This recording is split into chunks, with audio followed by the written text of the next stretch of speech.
Okay, it reads, we are hot. It says we're live. Good evening and greetings, everyone. Welcome into America Disclosing Uncensored. I have two very fascinating people with me tonight, both healers, Agatha Fohler and Eric the Healer. And I'm not going to, Eric, pronounce your last name, please.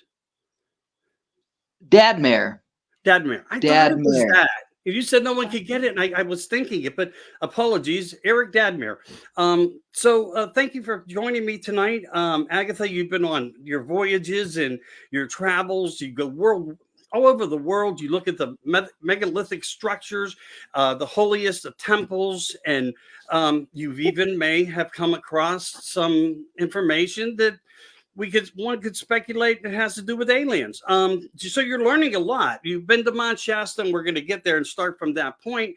Eric, you got something really special coming up with Brad Olson and a bunch of the guys, all the international speakers and lecturers getting together in Vegas.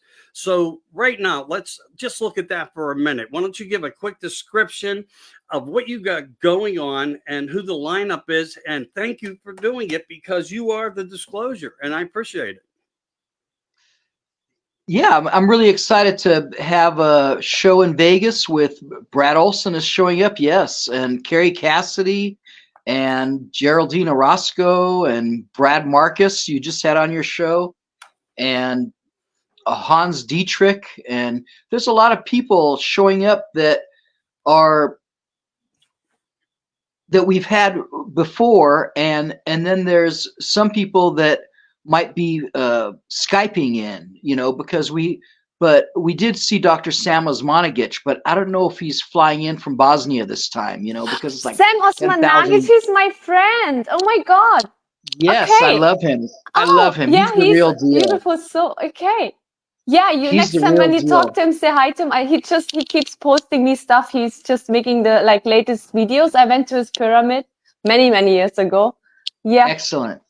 I know he appreciates you because he's the real deal. I can always tell how smart people are, or how powerful a healer they are when I'm recognized, on that level, and he's one of those guys, and I'm like, right on, it's like he has meters that show you that, that you're off the scale, and so he's a great guy. I love him. And what's funny is I've interviewed him so many times, and finally we met like 3 years ago, I guess.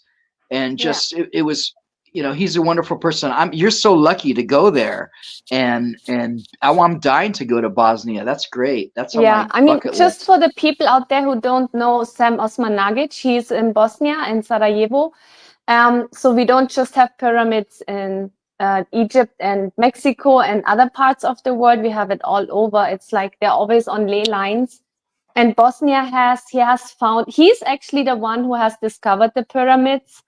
He calls them sun, moon, and I think one dragon. And then there's one more, which I don't know if he changed the name or found a name. I don't know. So there's a tunnel system, and the Bovis energies. Bovis is like the life force energy, and they're really high. I went there I think more than 10 years ago. So people actually go there inside the pyramid. I always call it the rejuvenation pyramid.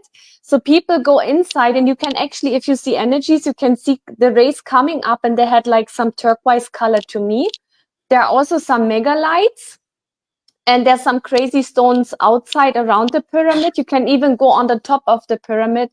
And he does some amazing tours. He has a lot of knowledge. He even works with mediums. We met a couple of times in Austria, in Salzburg, which is a very special area. It's on the border to Germany, where there's a lot of UFO sightings. But there's a special mountain called Untersberg. That means under the mountain. They have a lot of time phenomena. They had a lot of stuff happening, people go in and they don't come out. And if they come out 300 years later. For them, it was just a day or something, or 3 days. Crazy stuff is happening there. So he keeps going to different congresses all over the world and talks about the pyramids. And he has a lot of knowledge. He's a great person. Yeah. He does. My favorite stories are of when he says these, old people come and and then they go in the tunnels, and then all of a sudden they're doing chain gang work with, you know, pickaxes and shovels and wheelbarrows, and, and they're healed of any problems that they've had, you know? Wow. Yeah. Wow. So That's really interesting. What you're explaining here. I'm fascinated by it, and I think the world is, and that's that positivity of keeping strong and us, you know, trying to focus and centering our balance of who we are and how to use it. You guys being healers probably could determine, maybe in short terms. Eric, we'll just start with you real quickly. well, I How like do to you say feel that, about being able to do any of that? Even if well, you don't know, just right. share. I think that Agatha is not just the regular healer. See, there are healers, and then there are quantum healers. I think she's a quantum healer. She's not a regular healer, okay? She works on many different quantum levels. She works on other dimensions.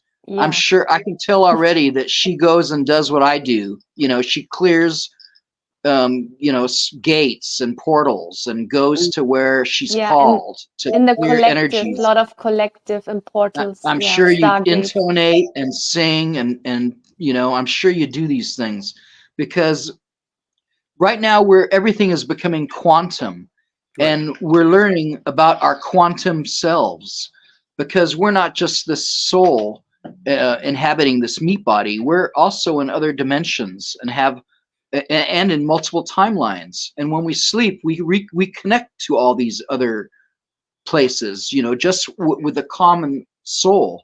So we're about to get a quantum phone, and it's going to be our quantum bank.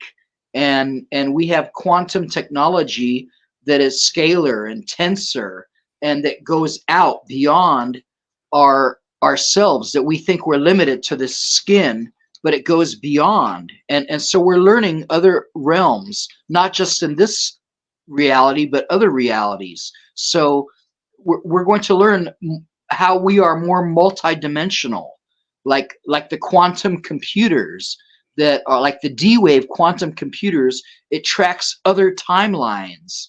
And that's when I talk about Mandela effects. So it took me a year just to figure out what was going on, and that there are other different timelines, many different yous that are in parallel universes. And so, there are these portals like she was talking about that connect to other times and places. So it's another, I think space travel is really time travel. And I think that, like I said before, our sixth sense is psychic ability, but our seventh sense is both time travel and levitation. And we're going to be waking up to these new powers and reality. So now we're having a quantum conversation and learning about multidimensional and other, realities. So I appreciate Agatha's different, levels, that I can see, and you too, that you appreciate us, because it takes one to know one, so it's good to be with you guys here. Thank you for asking. Thank you for having us here, Michael. Thank you. You were just, before we started the show, you were talking about something really fascinating. Can you just share it with us, like the full story? Okay, you're gonna make me do mine. I'm not going to stop on that. Hey, give me Bring it on. Bring it on. Give me my hug. Give me my hug. There you go.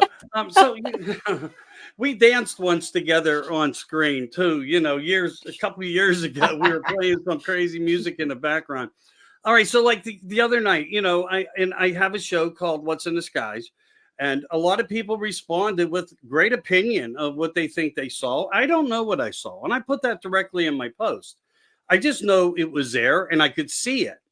Now, Agatha, me and you discussed my eye problem that happened after I had an occurrence with something over my driveway that appeared, and you tried to give me some focus and healing, and it did get somewhat better, but then it started to blah, blah, blah, blah. I probably should have called you and said I need more help, and I didn't. But nevertheless, my sight was like clear in that moment, and I just knew, start taking these pictures.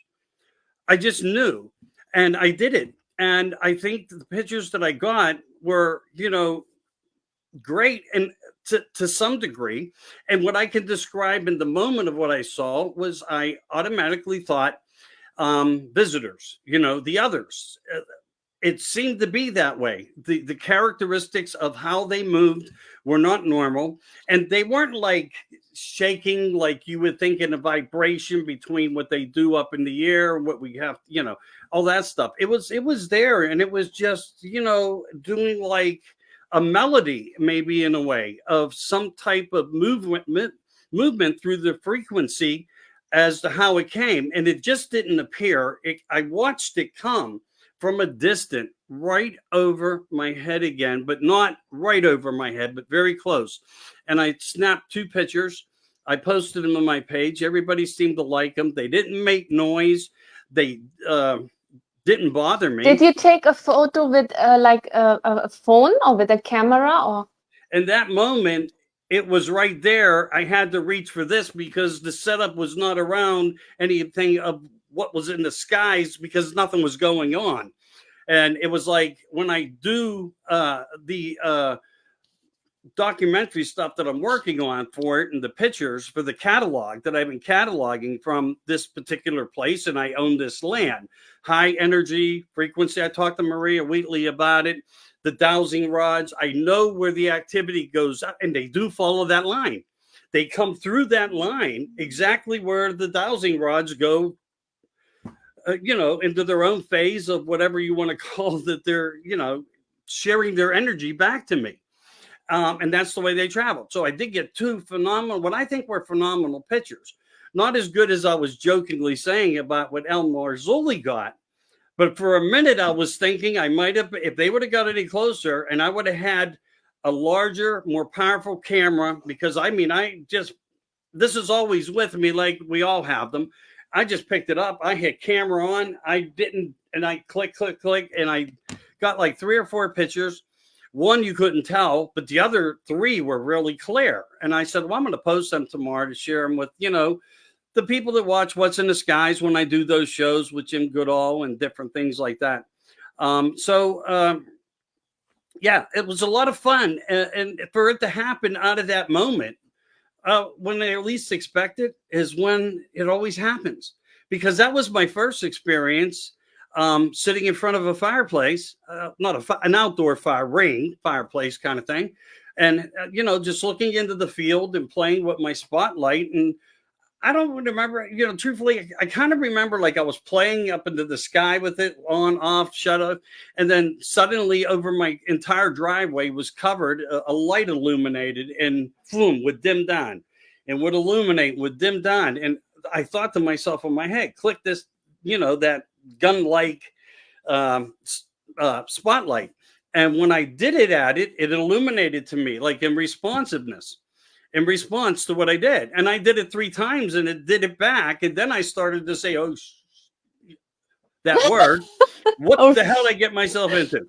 But here I got myself into it at 1 o'clock in the morning, and it wasn't like that. It didn't occur like that. But I do believe the pictures that I was able to get, and it's not like they were 10 feet in front of me. They weren't. I can't judge how high they were away from me, but they were close.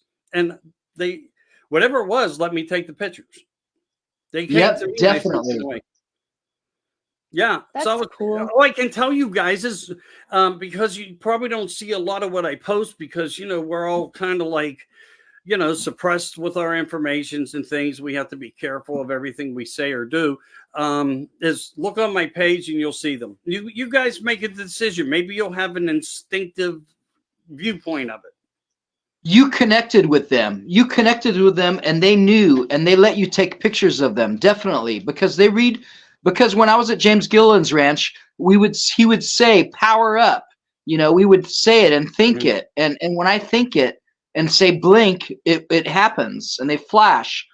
I see them going, I think it's a star, and all of a sudden it starts moving and turning right angles, but really far away. It's like, wow, Yeah. So I believe you, definitely. Yeah. Like what I noticed is when people get in touch with stuff like that, they always send a lot of light codes. I know that people a lot of people are really scared. They always say, oh, if they hurt us. But to be honest, if they wanted to hurt us, they would have done it a long time ago. Like, come on, wake up. It's like, seriously. I mean, it's like people say, oh, we're destroying Mother Earth. Yeah, but if you want to be honest with yourself, if she gets tired of us, she just does this and we are gone in like within a second. Yeah. So, Yeah. you know, we have to be also realistic. I love talking about those things, but like in a scientific way, and all, because energy is science. In the end of the day, it's all about science, but it's not the science we were taught in school, which they were like trying, like, come on, like let's get into history. Okay, so now in the World War, like in Hitler time, they burned so many books. They burned all the books that for us to make it difficult to find out the truth. Go to Alexandria. It's very close to Greece, and it's on the Egyptian side. They had a huge library. They burned the books. Why would they do that? Is there any help or benefit for that? Like burning books? Yeah, of course. Mm-hmm. Of course. You can just erase all the knowledge. Then you kill all the wise people. You kill all the witches. You kill all the druids. And you got rid of the knowledge keepers. You got rid of them. And then the new generation which comes, they don't even learn how to use the garden. They don't even know how to plant the plants. They don't know how to use the herbs. They don't even know what it is for. And then they're making up some stories. And then there comes this false information, a lot of information, which we're having, right? Like we're saying, okay, disclosure. But the true disclosure is we are the true disclosure if you're connected with your heart, your soul, your mind, and your body. So we have the knowledge. It's just within us. And when they connect with us, we sometimes, yes, we forget. Sometimes there's a memory. Sometimes there is fear because it's unknown. But they send us light codes and we wake up, and then our DNA gets reactivated and we create that knowledge which we have already stored within us, and then it gets out into the world. And the most important is that it's authentic, it's real. You will know if you really look to people, when you look at them, however you want to call it, you will know there's a truth and when not. When people just talk and they copy someone else, or when they talk because it's from a place of wisdom and knowledge and knowing. Right. You know, I agree with what you're saying. And I don't know how you feel about this, but I think people get ideas from other people's ideas. And that's good. Yeah. If you can theorize that information into a perspective and deliver it as your own, and in a good way, in a good manner. But there are people out there who just kind of like did what I did in grade school, that say, well, you're going to have to go home tonight and I want 100-word essay. And I would go and, all right, what do I want to pick? All right, let's write about horses tonight. Flip the page to 127, let's just say, and get a paragraph that sounded interesting and you know. But I learned in life that's not the true answer. And I was lying to myself. It wasn't that I was lazy, but I had to find myself. I had to ground myself. I had to create balance. Yeah. And I didn't do it during that time. And here I found in the later part of my life that where I am now, educating myself. I mean, you know what? The truth is, when I dropped out of high school, and my father says it's probably the best thing for you. And he was probably right, because you want to know why? Truth is, that's when I started to study. And here it's 50 some years later now. I'm past my mid 60s. To study life. Yes. And I'm studying everything I can. And you know, I wake up with the need to know about more things, exciting things, and wanting to know, like you said, the Library of Alexandria. From what I understand, it was destroyed twice. And some of them documents went to actually Vault 52. The Vatican. And the interesting part is that most of the books, which are really important, they are stored in the Vatican, so no one can reach it, right? Ha ha ha. Right. Yeah. And you got to wait 50 or 100 years to, you know, after, you know, so many generations of their family and, you know, whatnot are gone. So nobody could say anything to them. You can't hold anybody liable. And, you know, when it comes to knowledge, I think more overall the picture of everything else, if we had all the knowledge and we could get everything handed to us, we would have all the answers. But nobody's gonna just allow us to have those answers. They're gonna make us do the fancy dance with society as it is now through the theatrics that we have to deal with. Yeah. And they are just, devastating. And that's why tonight I was thinking, hey, what two better people on to bring on and talk about keeping positive and staying strong, because that's a message for many different outlooks of how one's mentalities are. And mine works the same way, but I like to keep mine within that frequency of vibration, of where I can consume and digest the information elevates my consciousness. But what Eric was saying, I don't know, did you say it on the show before we spoke? You said you keep going to Mt Shasta, right? We wanted to talk about this. And then you said we are in a quantum. What did you say? Quantum? What was the word? Quantum? We're now learning about our quantum selves. Now that's the theme of the year, disclosure and learning about the quantum realm. So because now we're all getting quantum phones and learning. Exactly. So what Michael said, the truth is, we're learning, but since I call it timeline shifts, you call it maybe quantum shifts. There is no truth because we keep shifting and jumping between timelines and the truth keeps changing. So it's like what is true today is maybe wrong in the next second or minute or next day. Yeah. I think they're merging. I think timelines are merging and dropping off is what I'm thinking. But it's a bit exhausting. I have a memory. Pardon me? It's a bit exhausting, to be honest. Yes. This is why it's so important to meditate and find the quiet time and go out to nature, because there's so many planets that are going retrograde, and we're feeling the energies, and now we're full moon in Pisces, and we have a super full moon today and the eclipse in Pisces combined with Saturn, so we are like really clearing and healing old karmic stuff. Really also powerful. if you've been studying and researching, and now you're going to start to see the fruits of your labors. And so the harvest, it's harvest moon. So we're seeing, what the benefits of all our research. And I'm so impressed that that Alexandrian Library, they pretended to have a fire so they could steal the books, and they have them in the Vatican, and they're about to release all these books, and also 6,000 different patents.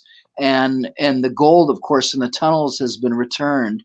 So we're in for a new, beautiful golden age of, the Piscean age. And this is the full moon in Pisces, and it's the harvest moon. So great things are happening. But we're going through a change where people who don't vibrate, if they don't ante up and vibrate the same vibration as you'll find that you're going to be, dropping off or just going their own ways and following their, energies and where they're going. And you're finding that you're isolating yourself from family and doing a lot of time thinking to yourself, because we're going through this great change right now.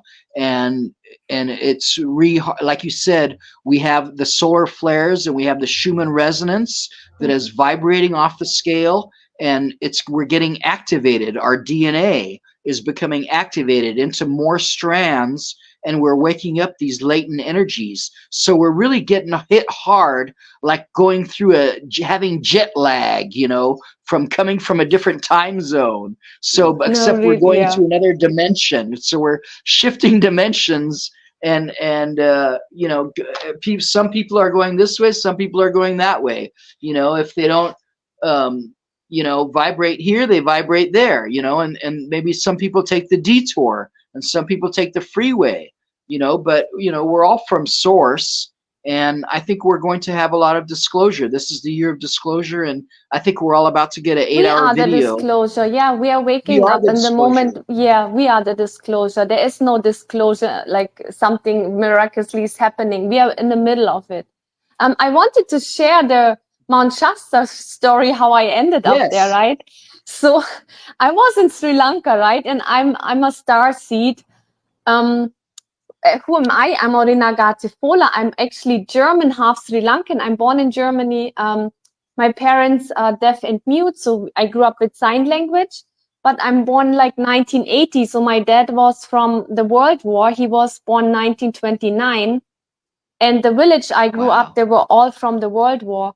So it was a very intense, traumatic, surrounding I had, especially being different.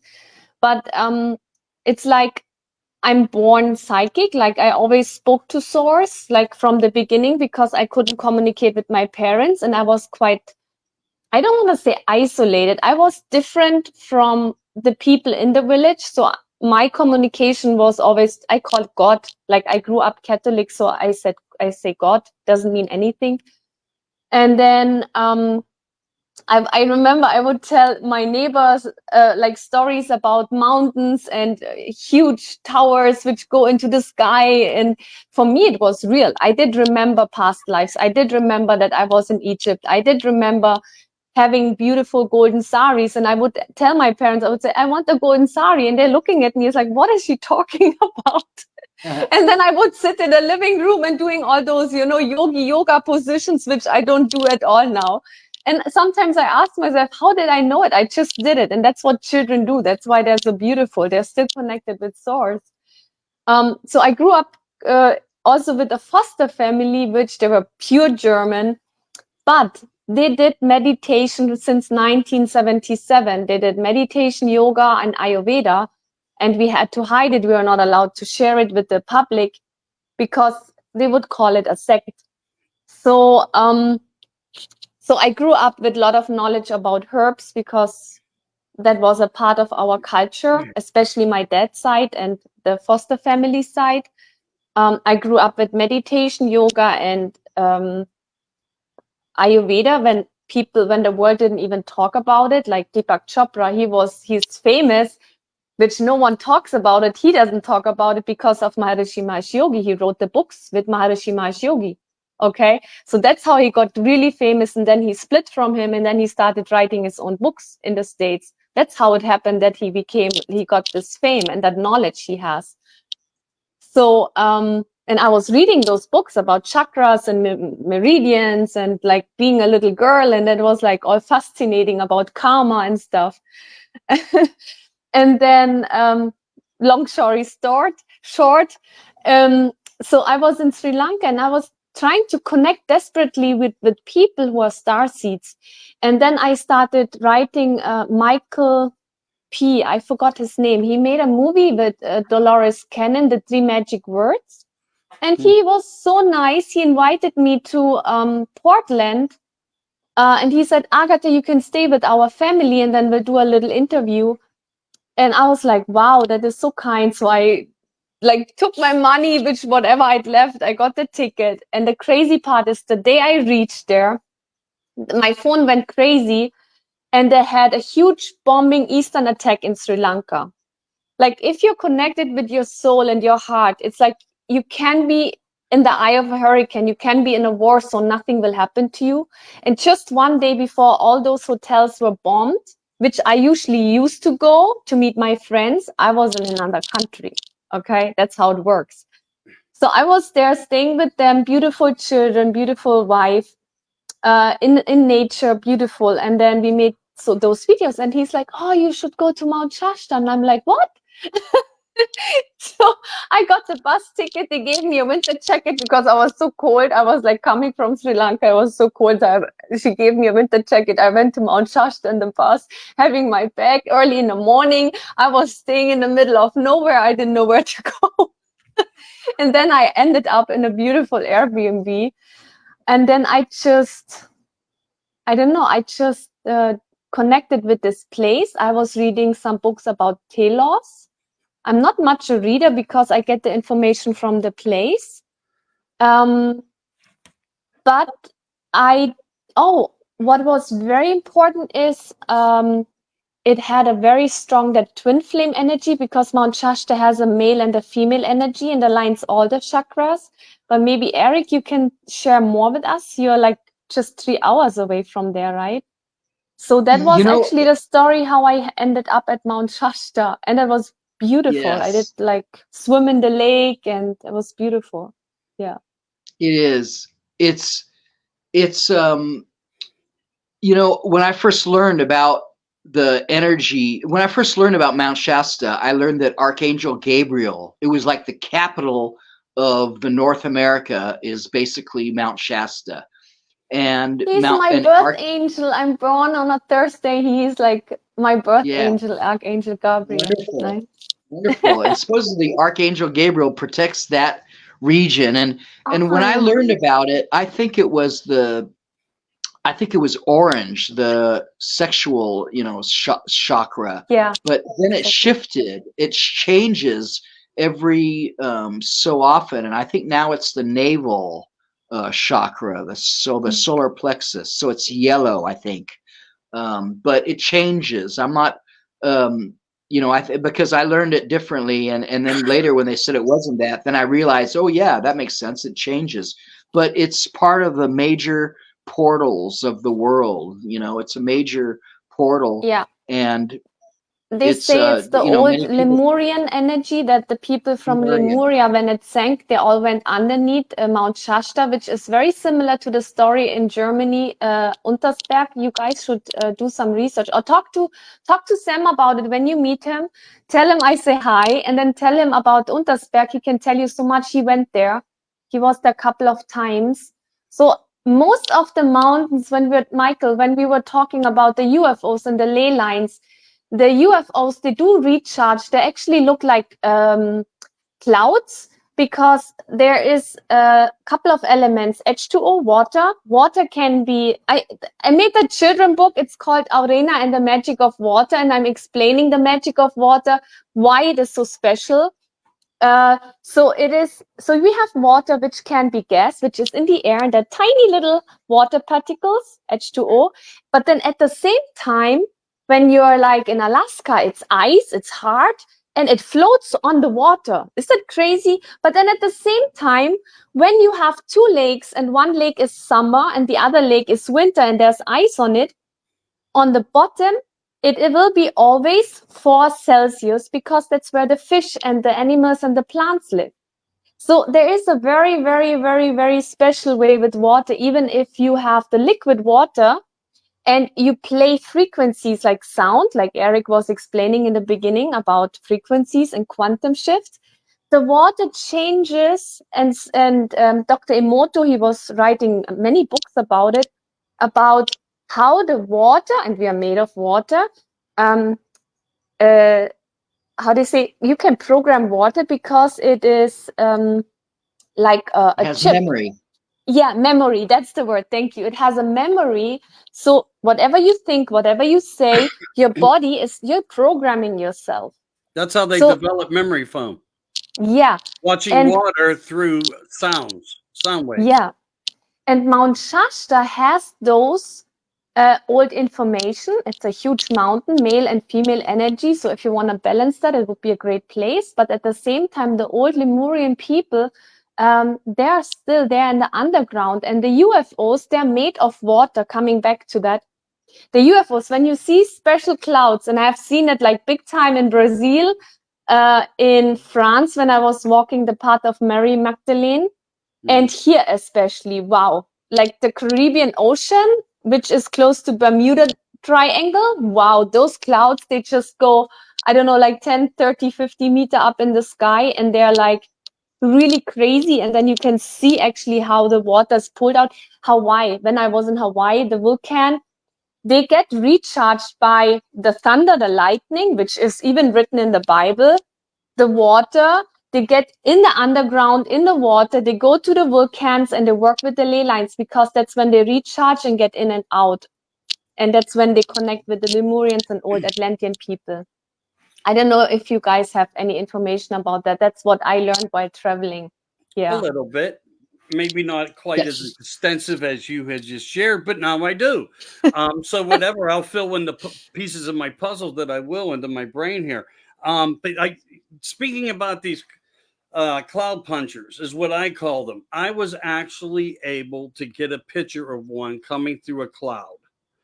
Now, some people say to me that's not what it looks like, but if you blow it up and you look at it, you can see that something yeah. left the shadow and the Yeah. remnants of a hole, and then it appeared, and it was just at the right moment. You know, that synchronicity when you hit the button at the right time, and sometimes your phone takes a little longer to take the picture, but not that day. Click right there. Again, another one. I'd like to share some of these with you, but also I'm cataloging them so they will be pictures authenticated by my own experiences. Well, people don't have to believe them, but I surely don't sit in an art department all day with the life I live. And I want to bring up one other thing. You said the harvest moon. You couldn't have been more perfect or more right, because if you go into my files on my page, you'll see what I've been doing. I've been cooking peaches. I've been picking apples. Yes, I saw. I've been doing everything, not even thinking about that, knowing, because last night Agatha writes to me for a minute or the day before and says, "Did you see the moon?" I says, "Yeah, I'm actually looking at it." Right as she said that to me, more synchronicities is how things work for me in my life. And I think I'm going in some ways to a higher resonance of something, but I can't identify it yet. I don't know, but I feel it. When you feel that energy and that positivity of it, you know, I let the source take care of the rest. But that's what I was doing because it was taking care of me. You know, there were times I was thinking this isn't going to happen. It's too late in the season. And normally peaches come in the Northeast 2 months ago. And here they just miraculously delivered themselves, started to fall from the tree, tried them. It was time to cook them. So, you know, it couldn't work out any more perfect, especially knowing that this is going to occur tonight. Yeah. Yeah. To me, it's like everything. I wanted to. Go ahead, brother.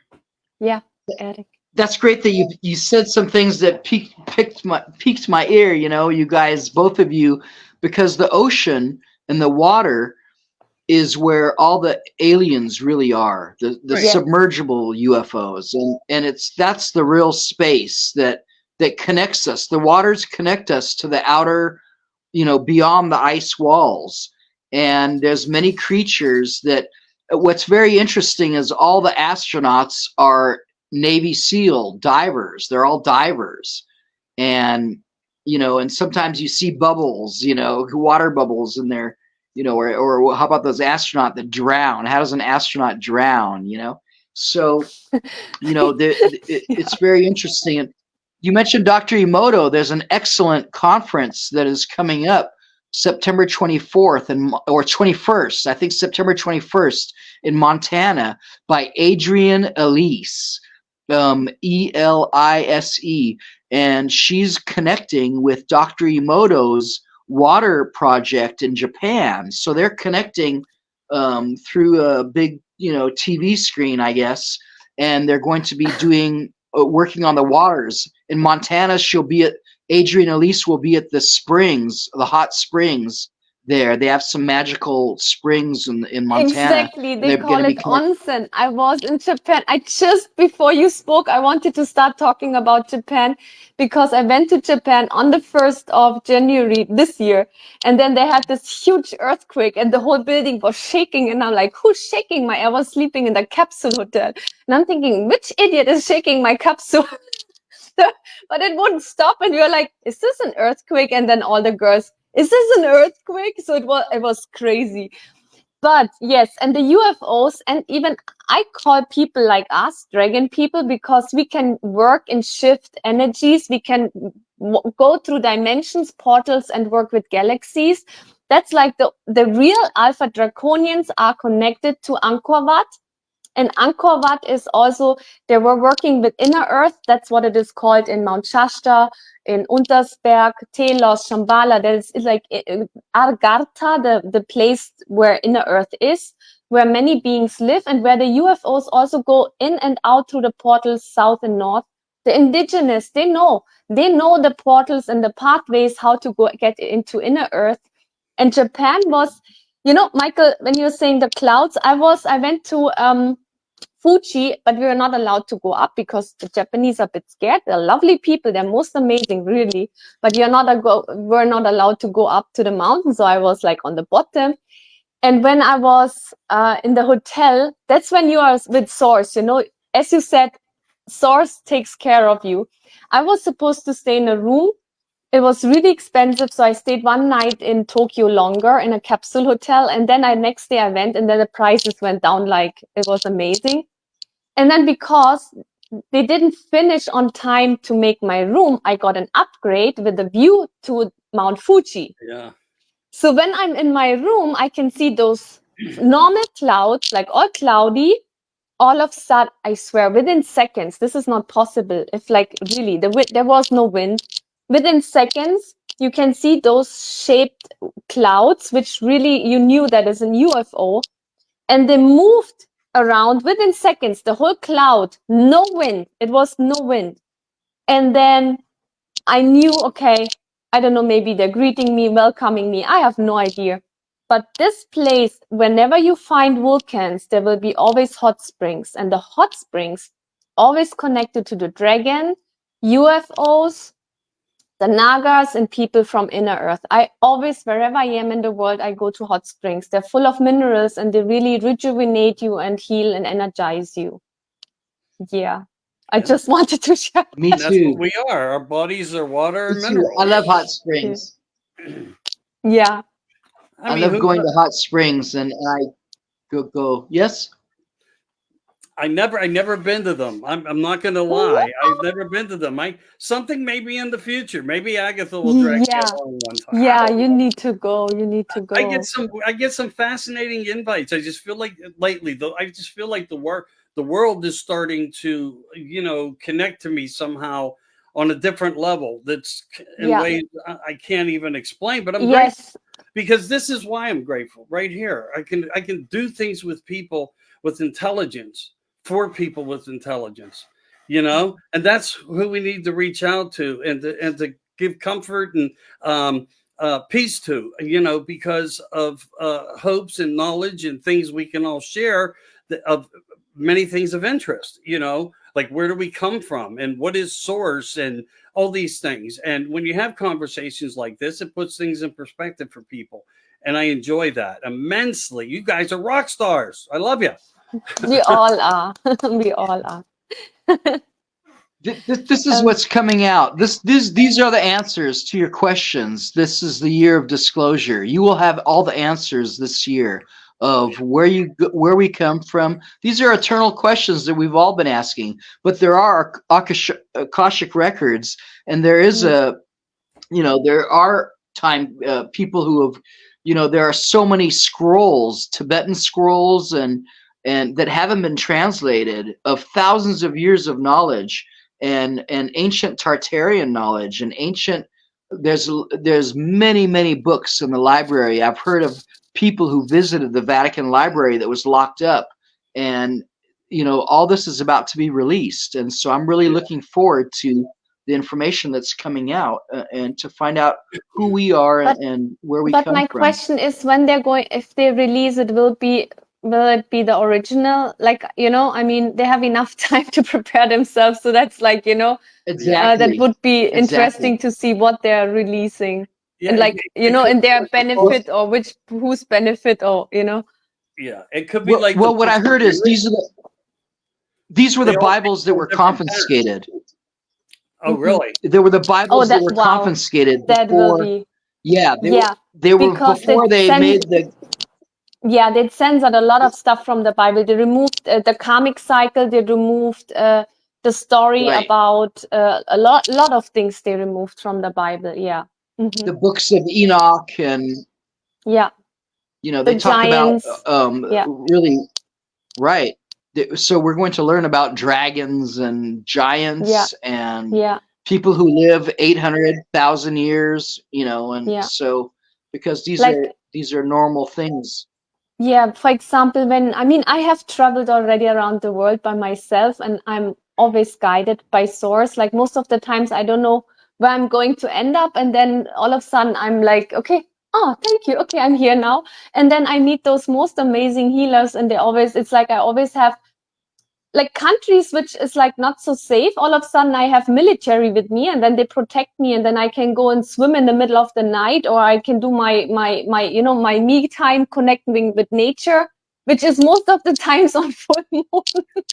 I don't even plan that. I know. Yeah, I know. I seen it. Yeah. Yeah, you know me. Yeah. Yes. Yeah. And it's real. It's like not, I'm not making this up. No, you're not. And you know what? One of the things around 1841, I believe the year was around 1841. If I'm wrong, I apologize in advance to anybody. So you don't have to prove me wrong. I think I'm right though. That state. That was when the day of the dragon died and the creation of the dinosaur began. True story. That was part of that manipulation of change to rebrand something to hide the truth of the knowledge.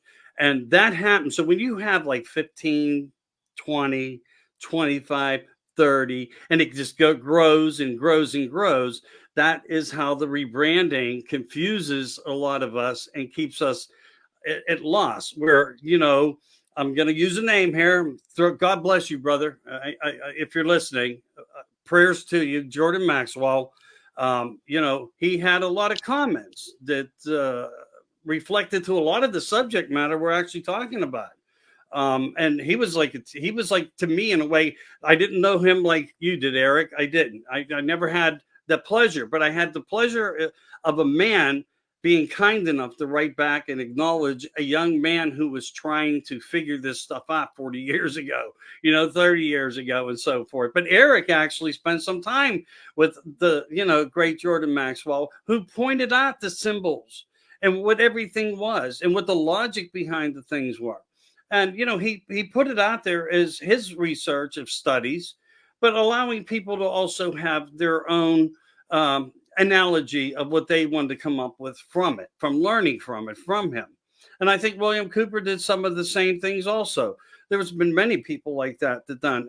These were the people that opened the door for all the Dolores Cannon, people like that who create influence around the way we think and how we think of things. And these are just the most incredible people that ever walked the planet, just truthfully to stick to their guns and morals, because that was how they found a common ground to unveiling the lie that we've all been taught.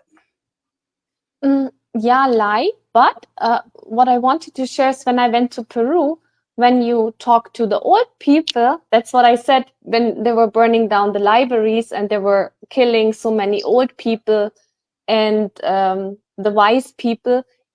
I mean, there's still people out there when you go to the woods and jungle or like somewhere far away from the cities, you'll meet the people who have the knowledge. So when I went to Peru and we went on the very first day when I landed in Cusco, it was like a holiday, a celebration where only the government people, and it's always very interesting, were going to the Pyramid of the Sun.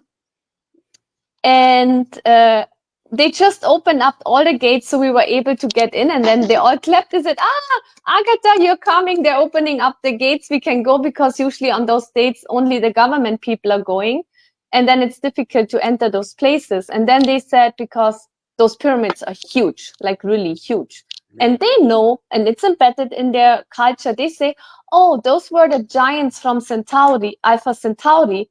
And for them, it was normal that they knew that was not built by humans. They know it was built by giants. Yeah. There's something else that came up because water and Alaska was mentioned and ice and whatnot. But years ago, the story of the Black Pyramid came out that was discovered and found that our military kind of like took off the map, where maps would show all the geographics of the landscapes, and that particular location was not on the map, as if it was never completely mapped out. And Linda Bolton Howe, you did a couple shows on it and had a couple whistleblowers that came through on things, and it was giving off its own energy. And they called it the Black Pyramid, and it goes in sync with what you were talking about of the energies of how these crafts, quantum crafts or above quantum of whatever they have, because I don't think we really know and understand fully what it is they have. In some cases, we might have things in our possessions that are more like man-made units that we could actually reverse engineer. But I think that there is a level above in the galactic that is much higher in consciousness of physical craft, of time travel and so forth. But I thought it would be cool to bring up the fact, because Agatha always teaches me something. So I wanted to just say, in case you didn't know about this, look into the Black Triangle. It's pretty fascinating in Alaska. And it's always good to learn a little bit more, you know, and to someone to mention a little more. Eric, you probably heard of this and know about it, and probably heard about it at lectures. I've been warned about the Black Triangles. I've been warned about the Black Pyramids. And every time I see them, there's always a military base right there. And so I usually end up parking there, and then I take a nap to kind of a remote view. And so that's interesting. Because can you explain a bit more about the Black Pyramids? Because the last couple of weeks I had dreams being in Hawaii, and then I know there's one island which is run by the military, which you're actually not officially allowed to go there. And then in the dream, and I have dreams which are like, I know it's a dream, and then I have dreams which I know there's information. They teach me something. They want me to get information, and like, you know, it's like I don't know, lucid dreaming. Mm-hmm. So in that dream, it was all like a really dark spaceship, and they all came with the military, with the weapons, and then they all came with the paragliding, and there was a little, they said it's an event, it's a festival, but actually there was one of the beings was a really tall blonde woman, and she was an alien. She was not human. She looked like a human, but she was huge. And then they opened the gate, and then went into the spaceship. And on that day, I tried to leave the island. Okay, just saying it's a dream. So on that day, I tried to leave the island, and they wouldn't let me pass. But all of a sudden, the woman from the military, she said, no, you have to go with the others and get into that spaceship. And I woke up and I was like, what the heck is going on? And it kept being about really, you know, like in Egypt, when you have that really, those tombs, and they have that really dark black stone. And I tried to do some research on it, but I cannot really find, they say it's black garnite. Yeah. But it is not, it is something, because I was there, it is a different material, and it's not a megalite. I don't know what it is. I cannot find it online, but it's all this black weird stone. And what is that with the Black Pyramid? I don't understand, because it was like all this really dark walls and all black walls. Right, and it doesn't come from the geological findings in the area. It's not where they're not built. Earthly. It's like these things, these stones were brought in. It's the same thing when we look at Stonehenge and things like what Maria Wheatley talks about. Fascinating individual. Don't mind mentioning her again, because she's just a lovely friend, and but very intelligent, very smart. And you know, we're learning more, but getting to the point of it is the hardest thing to do where there's factual information. We're lost about how everything gets to the point of how it got there. But it would take the enormous effort, but we also look at, do they call it Semitic vibrations, scales, and by using them on stone. And if the giants were to help, and they were part of the builders that were, you know, creating these mega structures, the vibrations assisted them to be able to lift and place them much easier. Of course, levitation. But Eric, when you go there for remote viewing, can you please share that with the military? Like, what do you do? Or what do you see? Not what do you, like, both. What do you see and what do you do? you know, unless I have to write it down when I wake up, otherwise I forget, you know. Yeah, I But write it down. I always yeah, write you it have to down. write it down, and always keep a notepad by your Yeah. bed and Yeah. write it down, and write as many details as possible, because I wake up the next morning and I look at what I wrote and I was like, what is this? What did I write? And I won't know what I was, you know. So try to be as descriptive as possible, draw a picture. Yeah, but you don't have like one specific memory like about that Black Pyramid when you were there? It's not good, and it's Okay. going. All I want to say and share is that it's going on right now, and we'll all know, and it's not good, and I don't want to share. You know, Okay. it's not good. It's not good, and I'm just gonna guess that it's the bad side of what we know of the. you know, if military is extraterrestrial. taking, yeah, and Carrie there's ongoing Cassidy did a lot operations. of that. Yeah, Carrie because Cassidy did a lot of when that. people talk about disclosure, you know, it's like one part of my life is that I'm born to a very simple family, like really, but I'm always that must be the Orion side, starseed side of me, that I'm always connected to military and that dragon energy. So Me I know a too. lot of so I know a lot of politicians, and I know for a fact, I know 100% for a fact that they don't know anything about aliens. So it's not Right. all of the government who knows. It's actually always the military who knows. Yeah. The military knows about the UFO stuff. The normal politicians, they don't even know that they exist, or they say, Agatha, do you really believe they exist? And trust me, we are friends. I know them. I talk to them. They will not say, oh, no, but they don't know that stuff. They really don't know. It's the military who knows that stuff. So there's something behind the military who does those, you know, things. Yeah. Well, Yeah. and there's a lot of government. The bad aliens are the government, you know. Yeah. So there's bad Military. aliens, Yeah. Yeah. right? And there's in the military too, you know. So there's But- good and bad everywhere. But Yeah, I don't think just all bad. They also had a lot of Venusian people and the Vril women from Aldebaran. I mean, there's a lot of new technology which we wouldn't have and we can use for our benefits if they wouldn't be there. And I mean, we are hybrids, so it comes Yes. to us as well, right? Yeah. Yes, I think so. I think we're both hybrids, and I think we're both dragon bloodline. You know, Yeah. but the good dragon, the white dragon. I think I'm Yeah. white dragon. Yeah. And that's why we connect, because we know that these things. And I wanted to just make a comment about when you were. I just love how you travel, because that's the best way to travel, is when you don't make plans and when you go with the flow.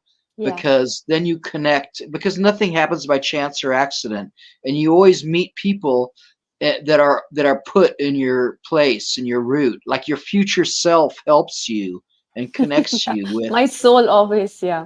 It does. My future self helps me and connects.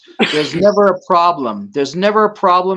And it always gets solved in the best way. Not only just solved, but like the best way. Like you said, you got an upgrade and a view of the Mount Fuji, you know? It's like Yeah. Well, so, Yeah. you know, if I can interject for a moment, your conversation is great. Everything you guys are talking about, I appreciate it. And you know, when we look at some of these things, you know, in lucid dreams and whatever astro, you know, whatever, however people want to look at what they think they're going through, and writing the things down is, in a way, to me, a form also of like time traveling and into other parallel dimensions of, like, as if we're capable of going there and being a part of it, it's like we are living a different part in many different life forms of ourself and many different other elements of dimensions. Yeah. And when I think about that, one of the things that comes up is, to my mind, and I don't know why this keeps reoccurring to me, but people will say, you know, in your dreams, concentrate on changing something that would make the effect now. And I think in my own mind, when I do that, no matter what you go back into the past, if at times we are doing that, if I was able to change something for betterment or to release disclosure somehow to assist us all of getting into this higher consciousness and knowledge, I still think if I was to do something like that, if I could live that dream in that dimension, whatever it is we're doing, because I don't really know the technical term for what I do, maybe different from what somebody else does. I think I would still come back here because I'm living in the present, and the present's still going to exist the same way it did before I went back there and tried to change it. Mm. Yeah. I think we keep doing it over and over till we get it right. Just like karma. Yeah, I know it sounds kind of weird, but I mean, yeah. Do you ever go to sleep trying to focus on a dream or focusing a thought pattern that will take you into to helping you to remote view or whatever it is, a combination of everything that does happen in a car? I don't know. So it takes me into that other element of science that it's just so hard to put my finger on it. But that's kind of how I conclude yeah, things. like the kind of lucid dreaming. Yeah. I have to rely on source, the universal magic of life, the everything. I'm sorry, go ahead. No, it's. I think that's beautiful. I don't like it's like people round. get quiet. I like them to say, "Yeah." No. Cool. Yeah, but it's just beautiful how you described it, because in the end of the day, it's always like they call it infinity, they call it circle or spiral, or the galaxy expands and comes together. I do remember at the same time sometimes, and that's when people think they're getting crazy, when they do feel different timelines at the same time. It's so intense. Like when I went to the pyramids, it's just like I remember from being like very little, even dreams that I would go. Like I remember that I was in Egypt. I was a dancer. I was like a priestess there. I mean, of course, people can say, "Oh, everyone is a priestess," but this is my memory. But it's maybe also part of the collective. And then at the same time, when I remembered dreams when I was 18, that was actually that time, that week when I saw a UFO for real, like for real. And I did have dreams remembering that the souls would be in the pyramid and go in and out like star portals, like they would go to the stars. And I woke up and I was like, oh, that's interesting. So the kings and queens, they go in and out through the pyramids. And that time there was no internet. Like we just got the mobile phones. It was like a highlight to have a mobile phone. So I went to the pyramids, and I just came from Greece, right? But I landed on the airport. The taxi driver brought me to the museum. I was like stunned by the museum. It was like coming home. The energy was like coming home. And then I went to a hotel room close to the Gizeh pyramids. And I swear, it was not even 4:00 in the afternoon. There's nothing to pass out, or there's no jet lag or something. I mean, from Greece to Egypt, that's a couple of hours. That's like nothing. With my clothes, I'm lying on the bed, knockout. And I woke up 14 hours later the next day. During the night, I had a lot of memories and dreams about Egyptian language, which of course I didn't know. It was Egyptian language, but I wrote it down. And then the next day I was like, okay, when I woke up, I took a shower, changed my clothes. I was like, what happened? I felt like, someone slapped me. So I went to the pyramid, and then for people who want to go, there's a ticket you buy to get to the pyramid, and then you need to buy, which they don't tell you, another ticket to get inside the pyramid. Really important. Most of the people don't know. Otherwise, you have to go all the way back out to the ticket counter. That's a mess. You don't want that. So I'm going to the King's Pyramid, and then I'm making a step on the pyramid, and all of a sudden I'm like I couldn't breathe, and all of a sudden my emotions got really overwhelming, and I was like, what the heck is going on? It's not like exhaustion, it's like going up a stair and then being drained from that. So I was like, okay. And the moment I wanted to step in, I could feel like I'm starting to cry, and I didn't know. I got like really emotional. I didn't know what's going on. So I went up the stairs, And I was like, really, you know, like if you don't ask, you can't get something, right? Ask and try, like try. If you don't try, you don't know. So I'm going up to the security guy, and I'm like very confident, trying to tell him, hey, you know, can I please lie in the coffin, which of course is not allowed, because the tourists get in and get out, and they're allowed to stay a few minutes and then they have to leave. So it's like, you know. So I'm going to the security guy, and I'm like opening my mouth, and I'm crying, and I'm having a meltdown, and I'm like, what the heck is going on? He looks at me, I look at him, and I couldn't say a word I wanted to say. That was like, forget it. And then he's helping me. Like now I'm laughing, right? But it was really, it was not funny. So he's helping me to go behind the tomb, and there was an AC, and the tourists would go and like try to see behind the tomb, but he would like always, I swear, the next half an hour, he's like always telling the tourists to leave. So every time I'm making an attempt to get out or get up, I couldn't move my body. I was crying and sobbing. And my body was shaking, and I was like, what the heck is going on? And I was like starting to get angry. It's like you're losing control. You can't have no control of your body, and you're crying, and your emotions coming up. And I'm like, what is this nonsense here? I came here for something else, and now I'm sitting here crying. So all of a sudden, the security guy, I think his name was Gabriel, I swear, because I asked him and I remember that. And then all of a sudden he told, I don't know how or what he did. I was in the corner, so I don't know. And then all of a sudden there were no tourists, and he's helping me up. He's lifting me, and then he's like, okay, you can go and lie in the tomb 2 minutes, like 2 minutes. So he helped me to get in, and I'm like lying, and then I'm like chanting and singing. I don't know what I thought is helping me. So I'm lying in this tomb, like, you know, singing different like sounds. And then sarcophagus or a tomb? Huh? It was inside. That was that thing, you know, inside the king's pyramid, that chamber, that grave thing, you know, that tomb. Yeah. So I was lying inside there, and then he helped me to get out again and again. I'm crying and I'm like sobbing, and I'm like, what the heck? I'm supposed to leave this place.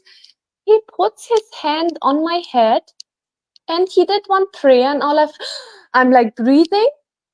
And then I felt better, but still, I still cried, but not so much. And then he did that prayer again, and I just stopped. And I looked at him. It was like some Arabic prayer, and I don't know what it was. I stopped crying.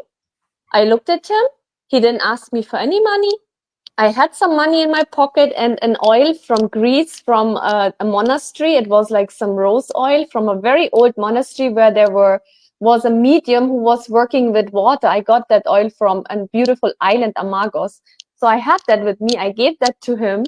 He didn't ask for anything. And then I just went out and I left. Until today, I don't really know what happened, but it was really crazy. It was really intense. And it was like me after like having a huge, heavy workout. May I please say where she went? She was in the king's chamber, in the sarcophagus in the king's chamber. Sarcophagus, sarcophagus. She went in the sarcophagus in the king's chamber, and you know, it's very famous for me. I've heard of many friends of mine going in there. Even what's his name? The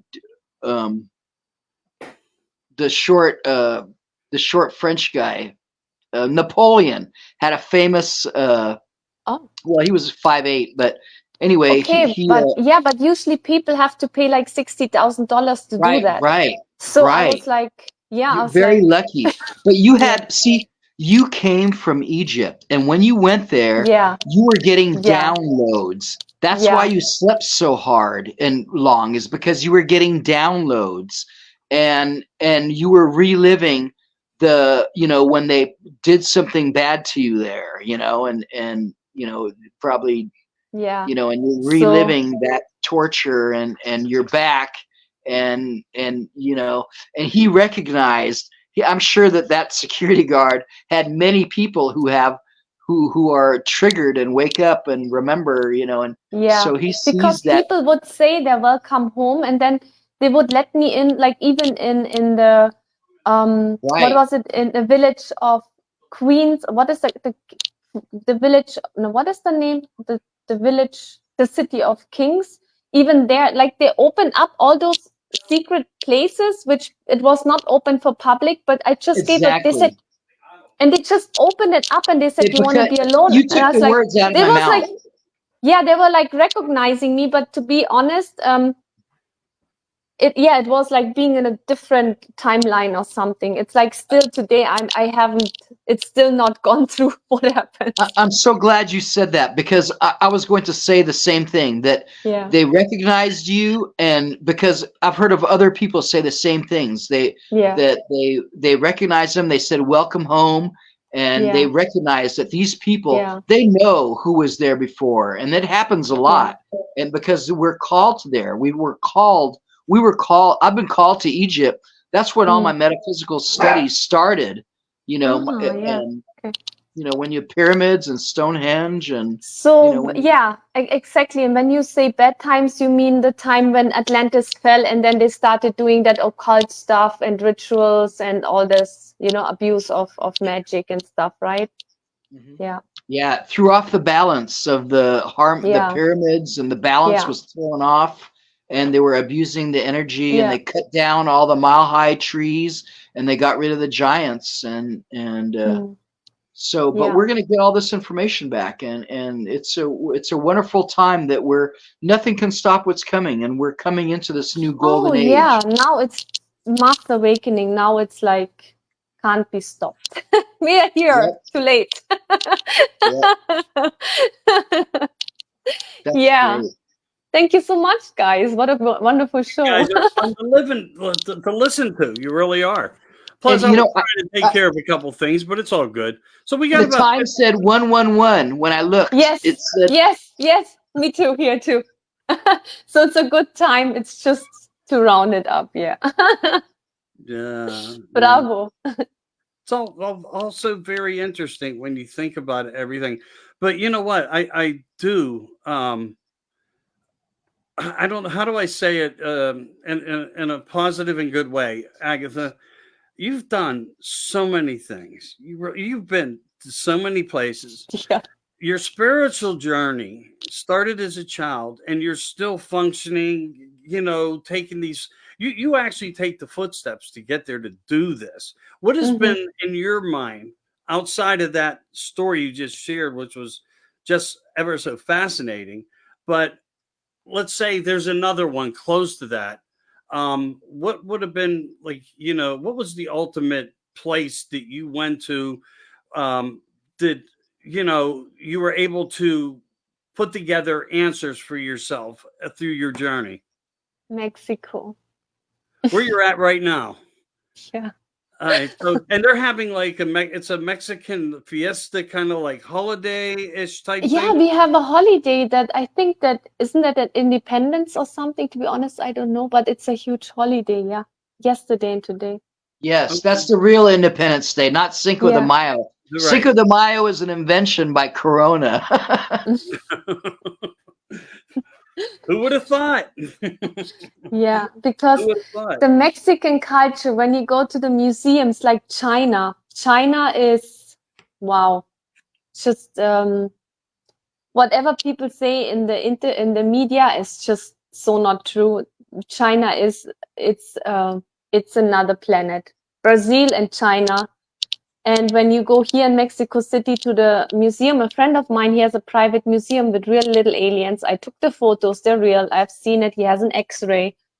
So when you go to the museum, the public one, you can see so many things about the sizes and shapes of people, the avians, the Orions. They show it all. They just have different names, but it shows that it was here, it exists, it is real. So I love Mexico, really.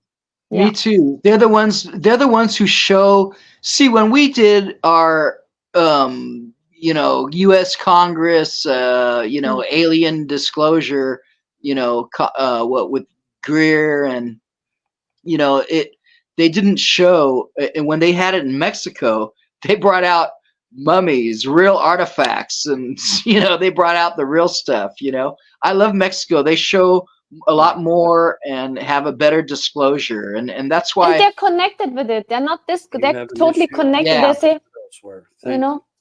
Yeah. Yeah. So I've been doing conferences for 12 years now, and I have a large Mexican connection, you know, a large community of Spanish Or maybe we community. meet here one day, or maybe we meet at the conference. I would love to come. Yeah. Oh, definitely. You have open invitation to, you know, California here, and I'm happy to host you and Thank you know, you. show you around. So it's Yeah. it's a wonderful, you know, I love Mexico, and I have a concentration. I have a degree in fine art from UCLA, and I have a concentration in both pre-Columbian art and Indian art, and so I really love it so much, and actually oceanic art too. But I really love the architecture, and I see a connection with China. See, because they both have dragons, they both have the jade, and the circular stones, and the circular money, and the concept of zero, and you know, you can tell that a long time ago we were all one, and that was Tartaria, the oldest, largest country. There was a combination of all the cultures, and I believe the Grand Canyon shows proof of this, that there's both. Yes, you can. Indian, I mean, you can see it when it's just in your face. Yeah. Yeah. And that's why they have military bases there, to not show what's really there. And the Smithsonian's been hiding it from us with the giants and the stuff. So all this stuff's going to be released. So imagine 6,000 patents being released and learning about all these different things. I took some notes I wanted to make when you were talking about Egypt. You know, it's so funny. You mentioned you have to buy 2 tickets, and it's just like that in those countries, in the Middle East and in Italy, you know, because you buy a ticket to go see the Blue Grotto in Italy, and then you have to pay the guy in the rowboat to take you in the Blue Grotto and the cave, and you know, it's just a funny way of the way they make money and stuff, and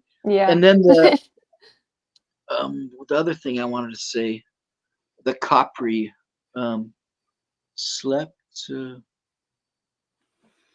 Anyway, I think I said what I wanted to about that, and it's just that it's so wonderful that I'm so happy for you that you've had so many opportunities to travel and everything that you've done, and that you're so gifted and aware. Really, thank you, COVID. COVID opened up all the doors. I was in a different timeline.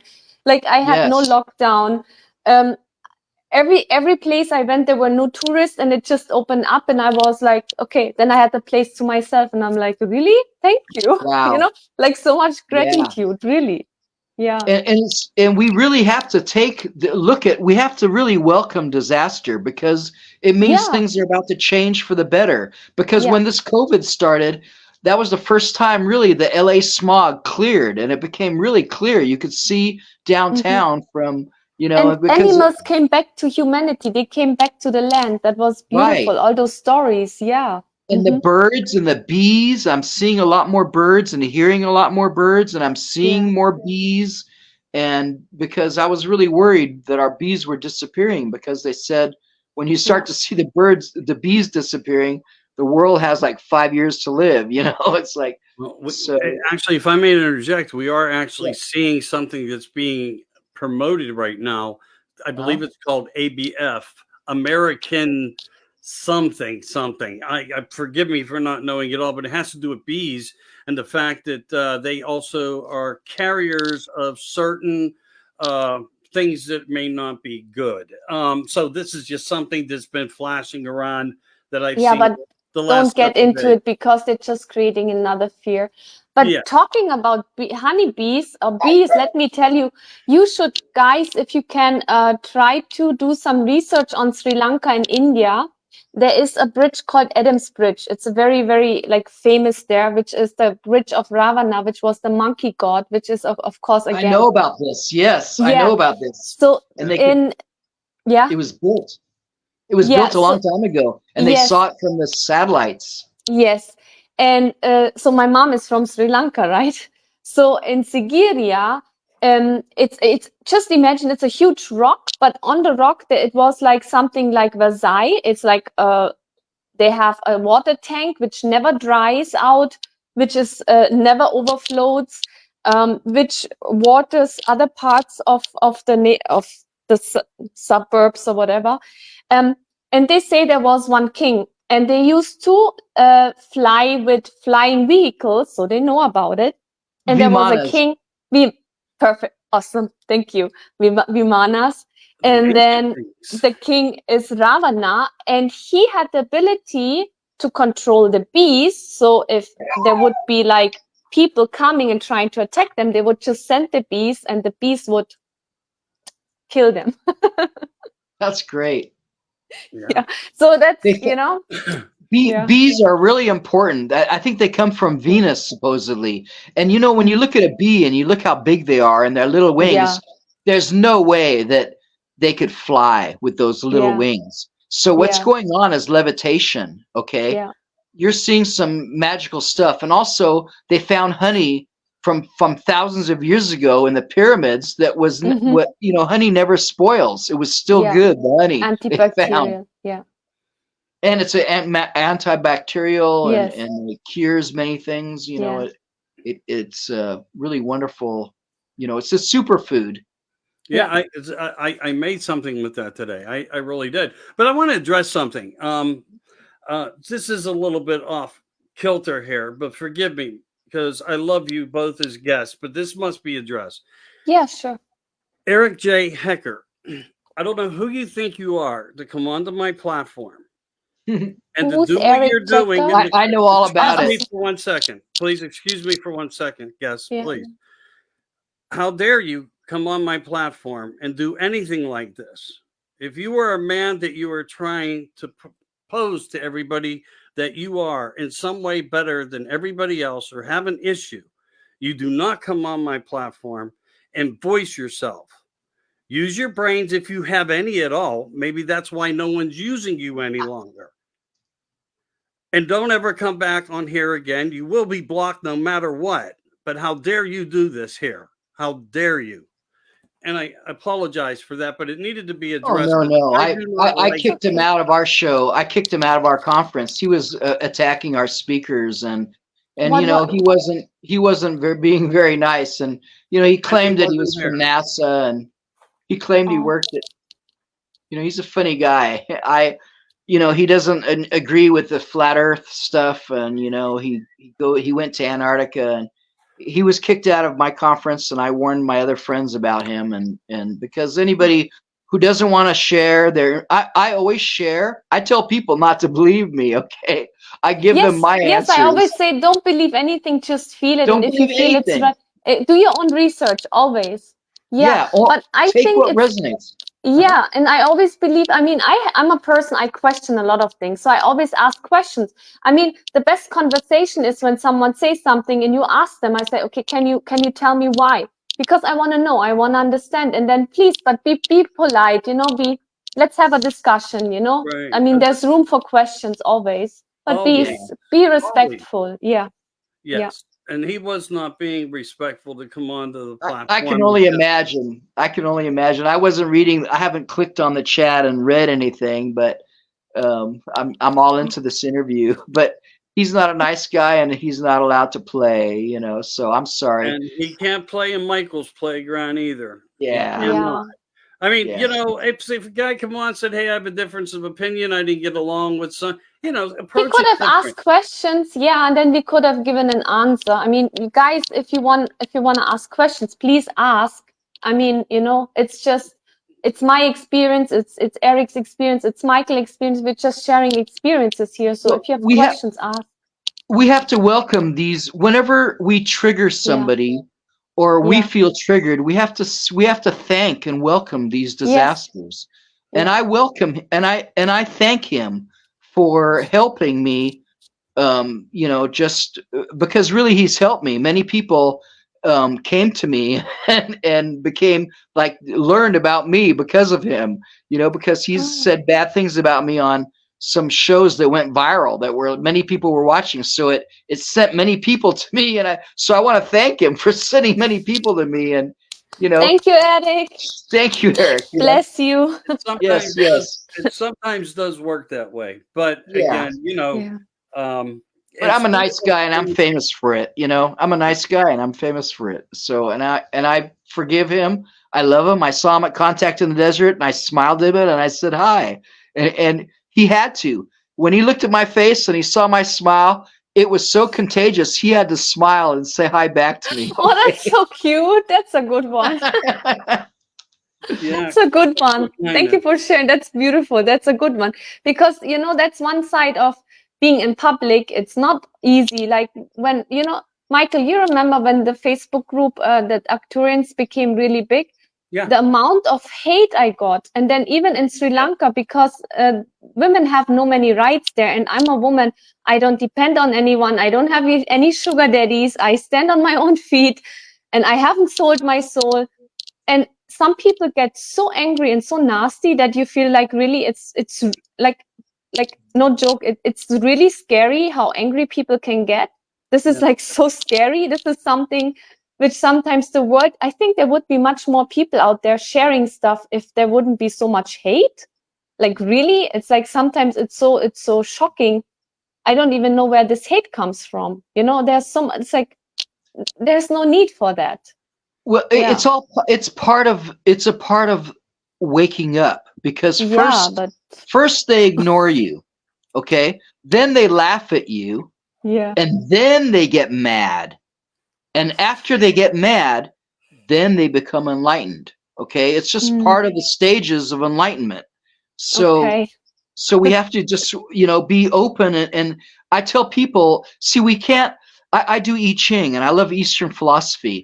And one of the best things I learned is you can't give up. You can't consider people hopeless and give up on them, because then you're not giving them the space to evolve, to become better. I believe, we are planting seeds, and it's none of our business when the seed grows. That is up to the universe and everyone. Once it will grow, but it's not our decision when and how. Right. And it's none of my business what Eric Hecker thinks of me, okay? It's none of my business, but it is my business to help people and share my love and compassion, and you know, and if anybody's inspired into the same things that we love and talk about, you know, all these wonderful topics. That you smile at him. Maybe he doesn't have many people smiling at him. That's such a beautiful thing, you know. Well, really. I really like him. I really like him, except for he gets so triggered by me, by my flat earth talking and saying the things. So really we have to look at what makes us unhappy, because it's really what we don't like about ourselves. Okay. When we see something that we don't like in others, it's really what we don't like about ourselves. So we have to re-examine whenever we are triggered, these things, and be open to improve. I'm always willing to improve my system. It's not my way or your way. I'm looking for the best way and willing to change. But what I noticed after COVID, I don't know how much I'm allowed to say here or not, like how many words. Michael, you just beep. Okay. I've never shut you down on anything. Okay. So I have noticed, I mean, people say Antichrist, but after the vaccine, not everywhere. Like here in Mexico, I haven't seen much change, but in Germany and Sri Lanka, big time. Like big time, I could see the aura, like, and then I could see the eyes getting really dark, like the soul left the body. And that's when the body is empty, like we have a corpus, and then the body is empty, and then it is space for entities. And that's when they become really evil and mean. And you're like, I mean, I'm answering my own question, but still, it's like sometimes, you know, you have to, like, it's like something, how is this possible? But it is possible, it does exist, that when people are not connected with their body, mind, and soul and their heart, that makes us a human, they disconnect, and then entities get in, and then they become so evil, like they don't have any emotion. Well, those entities are negative thought patterns created by yourself through the consciousness that they were able to disrupt. That too. I mean, and I want to also say this, Eric, you treated that as a scholar, the issue, and I just want to say that to you. But I just felt that there was a time and place for everything, and he could have gave that more thought. But I applaud you for how you handled that, and with all the respect. I say that with all the respect.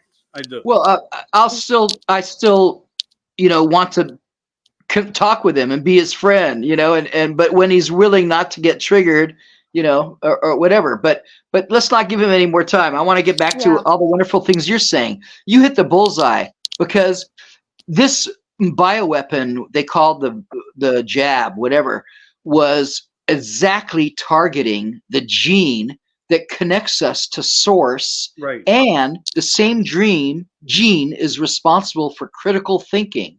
So we're not only losing our critical thinking, we're losing our connection to source. And they did that on purpose because there's AI involved in there, because there was a microchip that connects us. You know, do you know Frank and Tonya? They made the movie Packing for Mars. They're beautiful people. They're also close to Sam, and we did talk on a congress. I was translating for them. Yes. So they said the biggest AI when I spoke to Frank is like we had to take even the video down because he got so many nasty messages, and they have so much. They live in Untersberg. They're like in there. So he said the biggest mind control is in Germany and in Australia. And when I was in Australia, to be honest, I felt like in a spooky country. It was so crazy. It was like I was looking at people, but to me, they felt like biorobots. Like I couldn't feel the essence of a human. It was so weird. Like we went to Ayers Rock. And what I do is I collect stones from different places. And all my really beautiful stones, which I had, I gave to Ayers Rock. I don't know if it helped or not, but that's what I felt to do. But then even there, even the indigenous, they had so much black magic stuff going on, so many things which people don't talk about. And I could always see energies and entities, which was an alien race. And I have never, ever felt or seen that energy of that race. And it was so foreign. And every time when I tried to ask them, they couldn't give me an answer. Like locals couldn't give me an answer. Then I said, what was there before when the Aborigines were there? And they couldn't give me an answer. It was really weird. And even the energy of the people. And yes, when people like sometimes when they say, oh, I'm going crazy, or they get angry and they have negative thoughts, it's not just you. It's also AI, you know, which they manipulate your brain waves. Well, you know what it was is there was nothing before. That's where it started. Right. The Pleiadians came here and they terraformed Ayers Rock. They made all those places, and so that's where it started. You know, this is our Mayan, Aborigines, the Hawaiian. They're very much connected to the Seven Sisters, to the Pleiades. Yes, these are the people of the planet. The black people are of this planet, okay, and they sleep in different cycles. We sleep in 50, I think, and they sleep in 60 hertz, and we sleep in 50. And see, we're combinations of 24 different aliens, and we came later, but these are the original Aborigine, the original people. You know, they're the ancient ones. The dream time. They come from the dream time, and you know they have. I love listening to the stories. Very weird energy. I couldn't even place it. Like it was so foreign. But then, I love the didgeridoo. I love the sound that didgeridoo makes. I love the bull roarers when they swing those stones with a hole in it and a string. Yes. And it's like their cell phone. They say it's their cell phone, and they communicate with that around. Okay. And I love the boomerangs, and I love all these stories and the art. The art is so beautiful. Beautiful. We went to the museum there. We just stood one night because it's so expensive to be there. But because I had a friend, again, universe, when we said when we're on a mission, so I got a really amazing discount. Like one flight is more than 700 Australian dollars. I mean, come on. I mean, how many people, like, you know, within Australia? That's crazy. So yeah. Well, Australia is a complicated place. I mean, you know, if you look at the paradigm of now, but there are, just as Eric's explaining, these things and scenarios of who, what, where, when, and why, and how, with a little added verbiage there of, you know, so always give great explanations to, you know, where you're going in your teachings, because that's exactly what you do. You teach while you talk.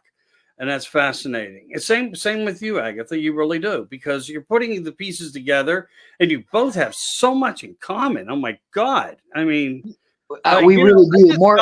I'm connected to Arcturians too. We're connected to Arcturian. I think I'm Arcturian, but I don't know what I am. I just know I'm everything. Yes, we're everything. We are all everything. What's wonderful about Australia is that it was under British rule, just like New Zealand. Yes, there were so many British people, yes, but big time they were like from prison, and like they were like the criminal.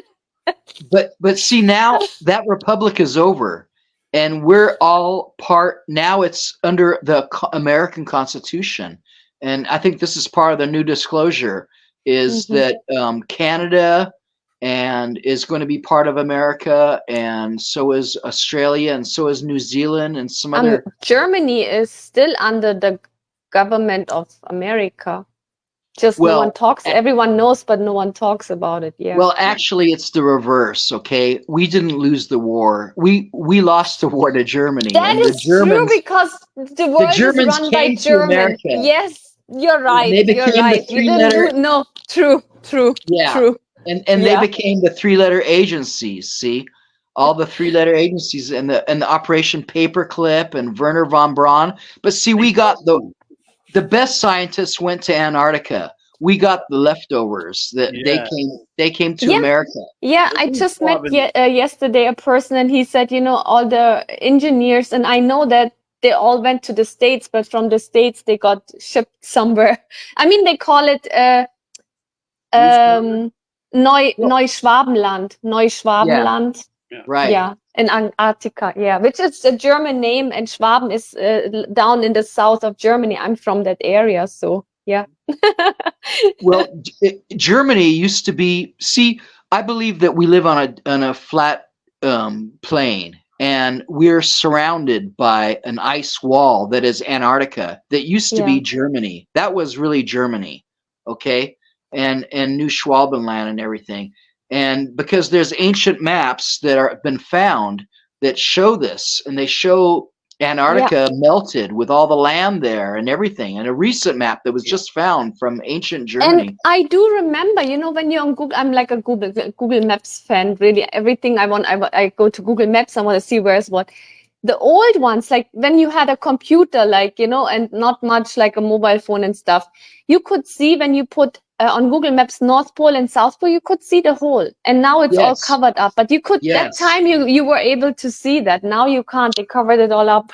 Just like the moon. Exactly. One of the maps was the Perry Reese map, but there were actually two other, and one's now being authenticated as what you were just saying there, the one found in somewhere in Germany, whatever.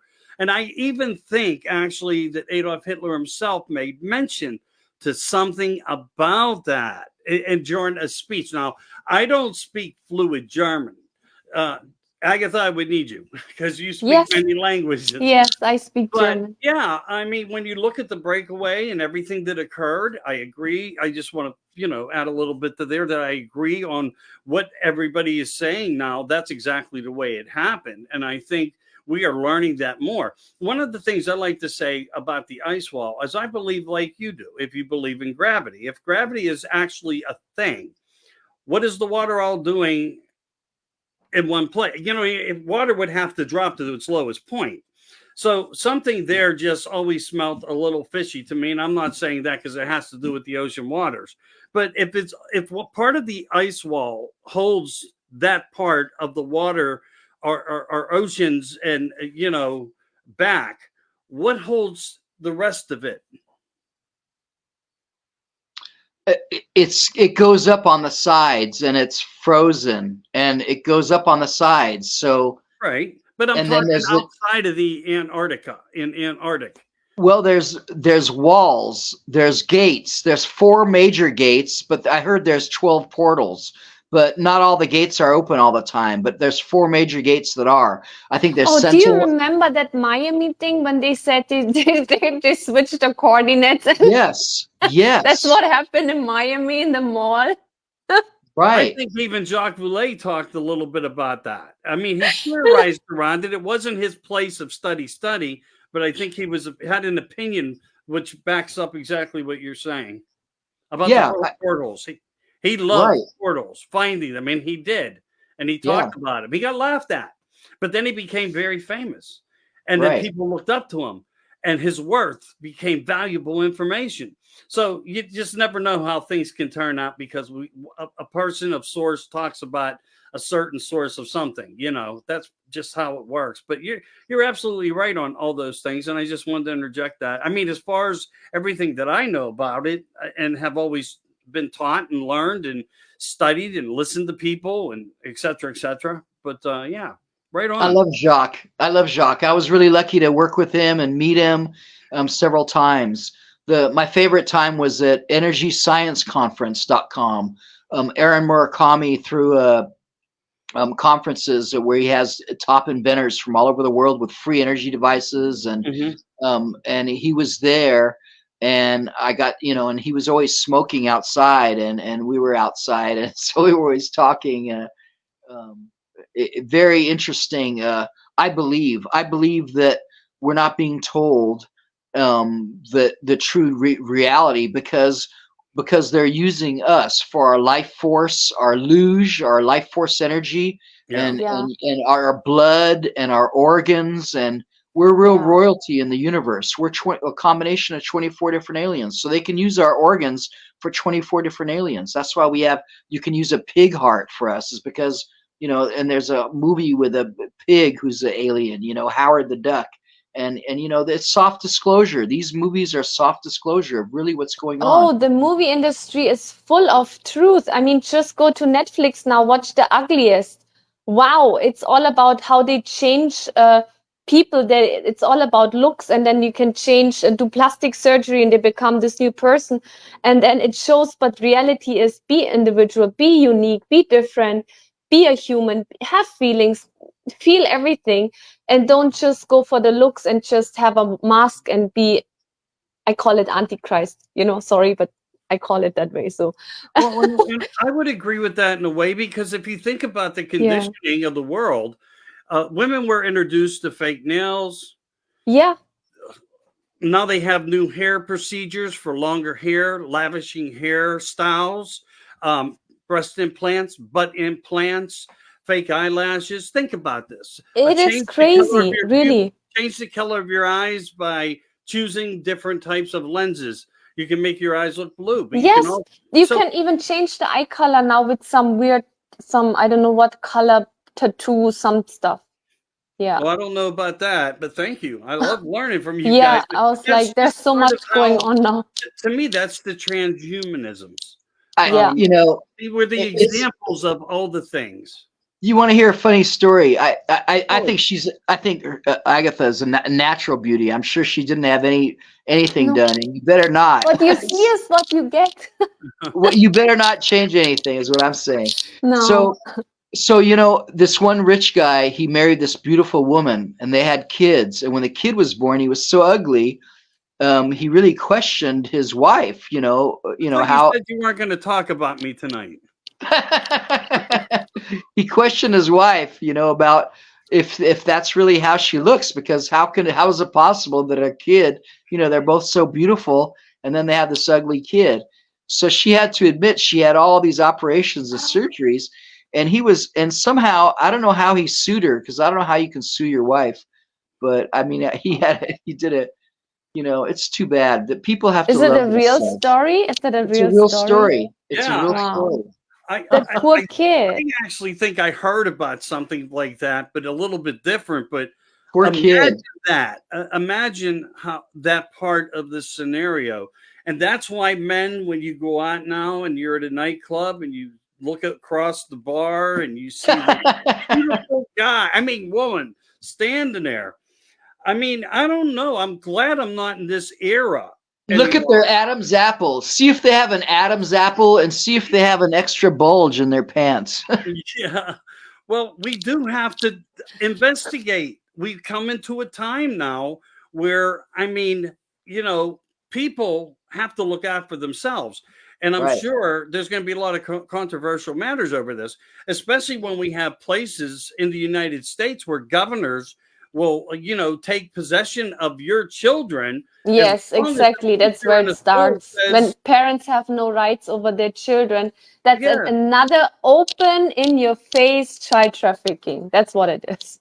Well, yeah, they're arresting these people. The Child Protection Services is over. Okay, CPS, they're coming after you. Okay, it's over. Okay, they know what's going on, and it's done. They're making these arrests. Only the minions are left, and and also when you have when you don't know the real sex of the person running for president, and when you and other people that are helping them in the same party, there's we have these gender benders.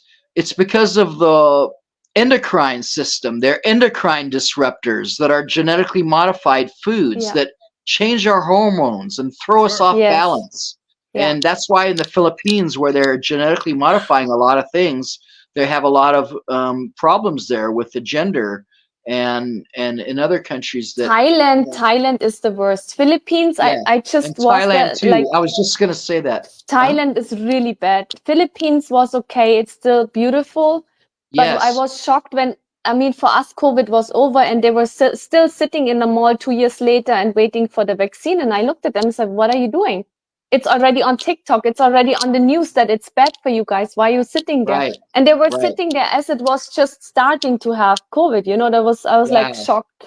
Yeah. And of course, look at the Olympic Games. The president is with how do you say a transgender woman, and look at the Olympic Games. They were like a mess. That was like a mess, really. That was just.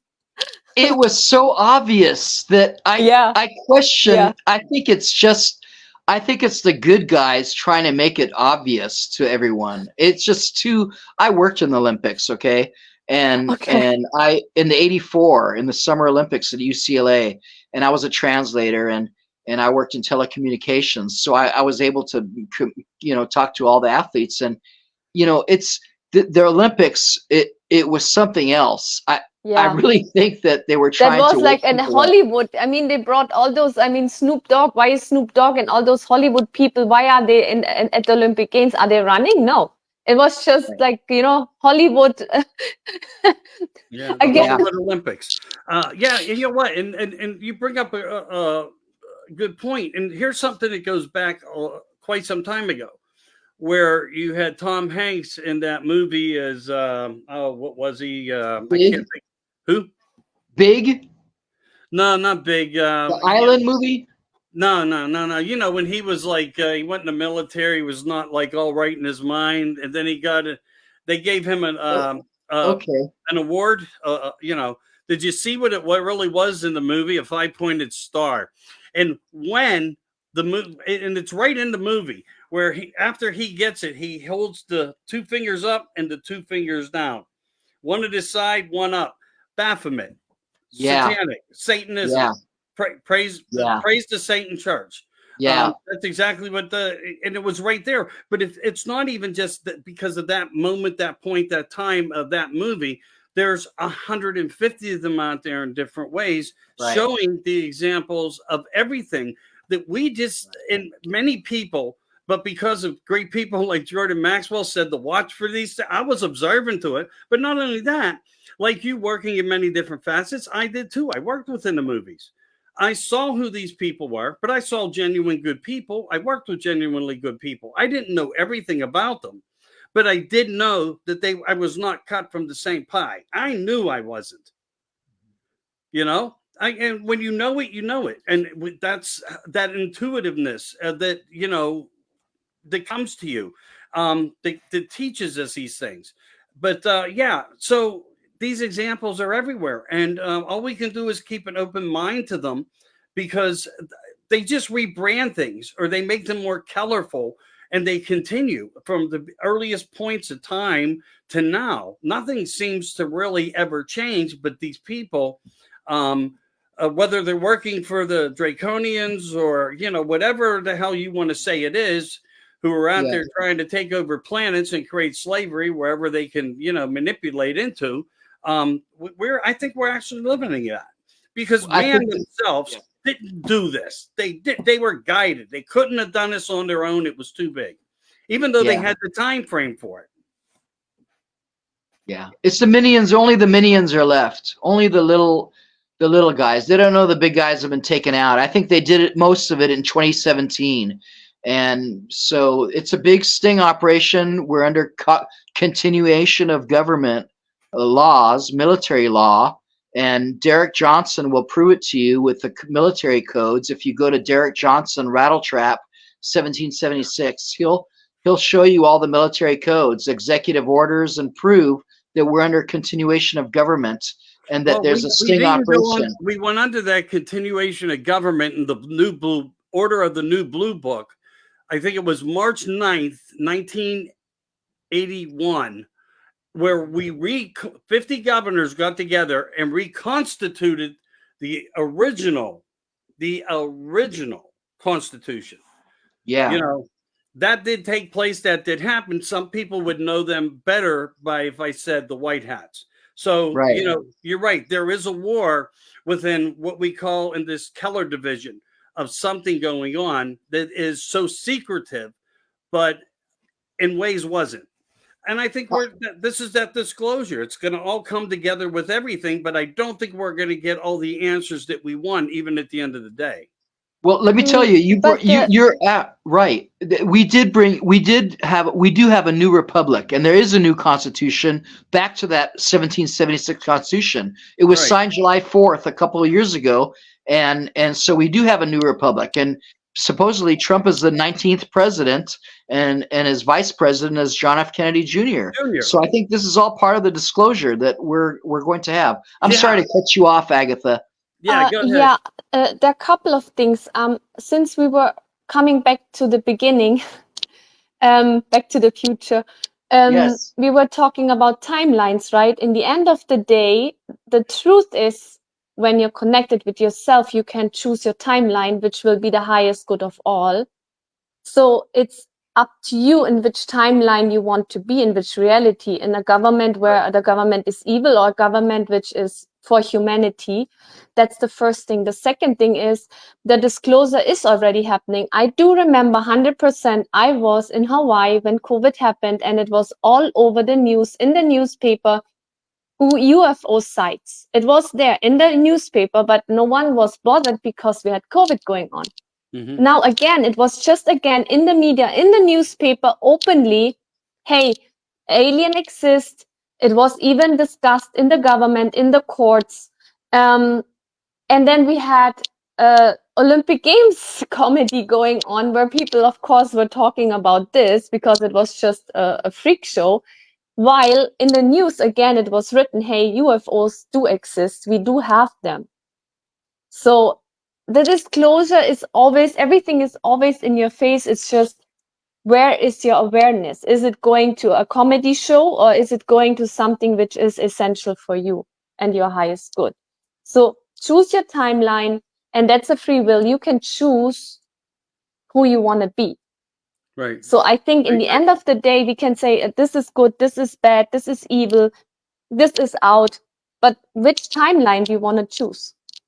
That's so awesome that she said that. Yeah. It's so wonderful that you said that, because everybody is correct, because we're manifestors. Yeah, exactly. And so you have to think. So when you look at the oldest religions, it's good thinking, good talking, and good thinking, good talking, and good behavior. Three simple things, you know. So just be good. The Buddha simplifies it and said, be good. And when you have that positive vibration, you attract that like energy, and doors open magically for you. And, it was just what happened because of COVID. It was just the mass consciousness changed so much that it was really tough for many people. It didn't hit me during COVID, but it hit me very hard when I went to Sri Lanka, because the frequency there was so low that it really, I changed a timeline from one day to another. And I said, I cried. I was like, how is this possible? I want to go back into my timeline, which was so beautiful. How can I get this? Like, it was like really the ground opened up and I fell and I was like, what is going on? At the same time, it gave me the opportunity to realize, okay, I'm strong. I'm still alive. I'm okay. And I can work through this. I can do a deeper healing. I want this again. No, I don't want this ever again. I mean, really not. But then going back to this Eric guy, that lovely soul, it would be interesting if he would actually open up and talk to us in which timeline he would be and talk to us, trying to connect with our timeline, because we have like, splits and crosses. So it would be so interesting to talk with them to see how their world is and their timeline and our timeline. That would be so interesting. Yeah. Yeah, I think we're on a timeline, as well as you said, on and off. It just depends how the frequencies of what's going on, but how to learn how to balance ourselves and keep ourselves centered to it protects us. To me, that's the Antichrist is at work when they say it's going to be a person of disconnect. It's the idea of whatever they can cause havoc within. And to me, that is not an individual, but it's not a superstition either, because it factually worked. It hurt people. Social anxieties went through the roof, but a lot of ill effects came from the whole delivery. And it wasn't just because they said it was a contaminant in the air that was harmful. It's because, these Antichrist people working for the WHO, I'll just say, prevented a lot of people from being able to provide for their families, or being mandated and held to a certain standard, or you couldn't have your job. So when you have these work, in my mind, the work of the Antichrist himself right there, and it comes from many of them, not just one. It comes from Satan's Antichrist, his little but the question, I mean, Satan or Lucifer, I mean, they always say Lucifer is from the light, right? So you have to bring light into the darkness. You have to get into the darkness, and that's the dark matter, which we had in Egypt. So, I mean, that dark matter is very dark, but sometimes there's more light in the darkness than the light itself. That's when we call it gaslighting. Yeah. So, it gives us the chance to shift and heal and look deeper. And heal. Since we have a super moon, it's for us to heal the really old collective karma. Saturn is like the ruler, is a male energy which wants to heal. Right. The key is to find balance. You have to be balanced. There's good and you can't have light without darkness, and you can't have good without bad. Yeah. And when you find the balance, and then choose good and be on the good side, but try to be balanced. Yeah, and also to be practical, like Michael, when you say, okay, there's a father, he wants to work and he can't provide for his family. But then that's the challenge, to be honest and to be really bold and to say, okay, what is my belief? What is my belief? Why wouldn't universe support me? And then go deeper. Okay, now this is my belief. I changed it. Now, why is it still not shifting? What is in your ancestral lineage? Because maybe there was slavery. Maybe there were criminals coming from UK going to Australia. So there's a huge collective healing going on at the same time. I mean, how can we shift to a higher dimension and higher frequency if we don't heal the old core wounds? I understand that. And they go back into ancient times. I mean, it's always been a war that has never been resolved. Yeah. It goes from one side to the other, and then you have rhinos who invade the other side to the other side. But what we might be able to look at into the future, if the possibility of what Eric was just saying a few minutes ago, something that me and Brad Olson was talking about, and the theory behind it is actually pretty nice. If you let me just explain this to you. I don't know how much time a presidential candidate gets to change a vice president if it would deem necessary. And I know we worry about how steals are possible. And one of the ways to prevent a steal may be to introduce a different candidate as the vice president, which means anybody who took the time to disrupt the ballot system would all fail while they had to rush to create a new ballot to put a new man on the ticket to run with 19. I mean, the beautiful thing is with Biden, it was like the world couldn't deny anymore that he's, sorry to say, that he's senile, that he's just not fit to be a president. And then all of a sudden, you got the switch to that woman. I forgot her name.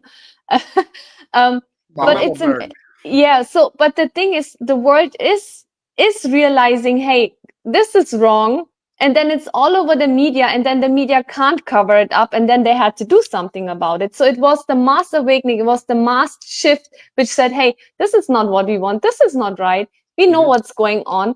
And then they tried another one. So now let's see how it goes. But people are not dumb anymore, they know what's going on. Right, but we still have a battle of the wits, of the dark side, the light side, whatever you want to, however you want to look at it. But it would be remarkable if maybe Vance was just there to assist and will still do something in the administration to bring unity into the world, because right now Trump created unity between two parties that will strengthen the Senate and Congress no matter how you look at it, because he's going to bring his Democratic Party, who supports him, over to a full support of a Republican Party. And all I think that I'm trying to say here is, like, what me and Brad discussed was, wouldn't it be just amazing if something like that happened?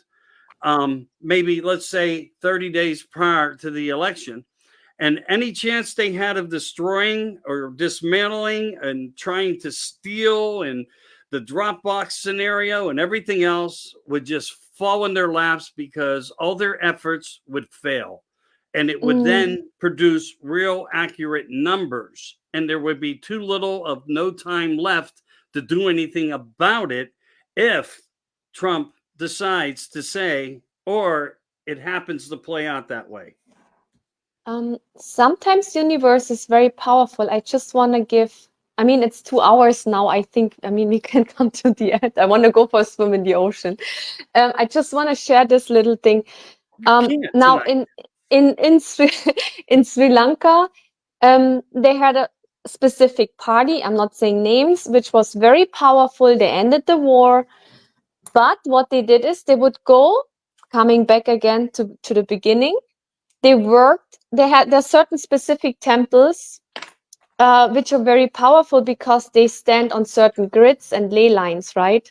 And they have very strong historical powers.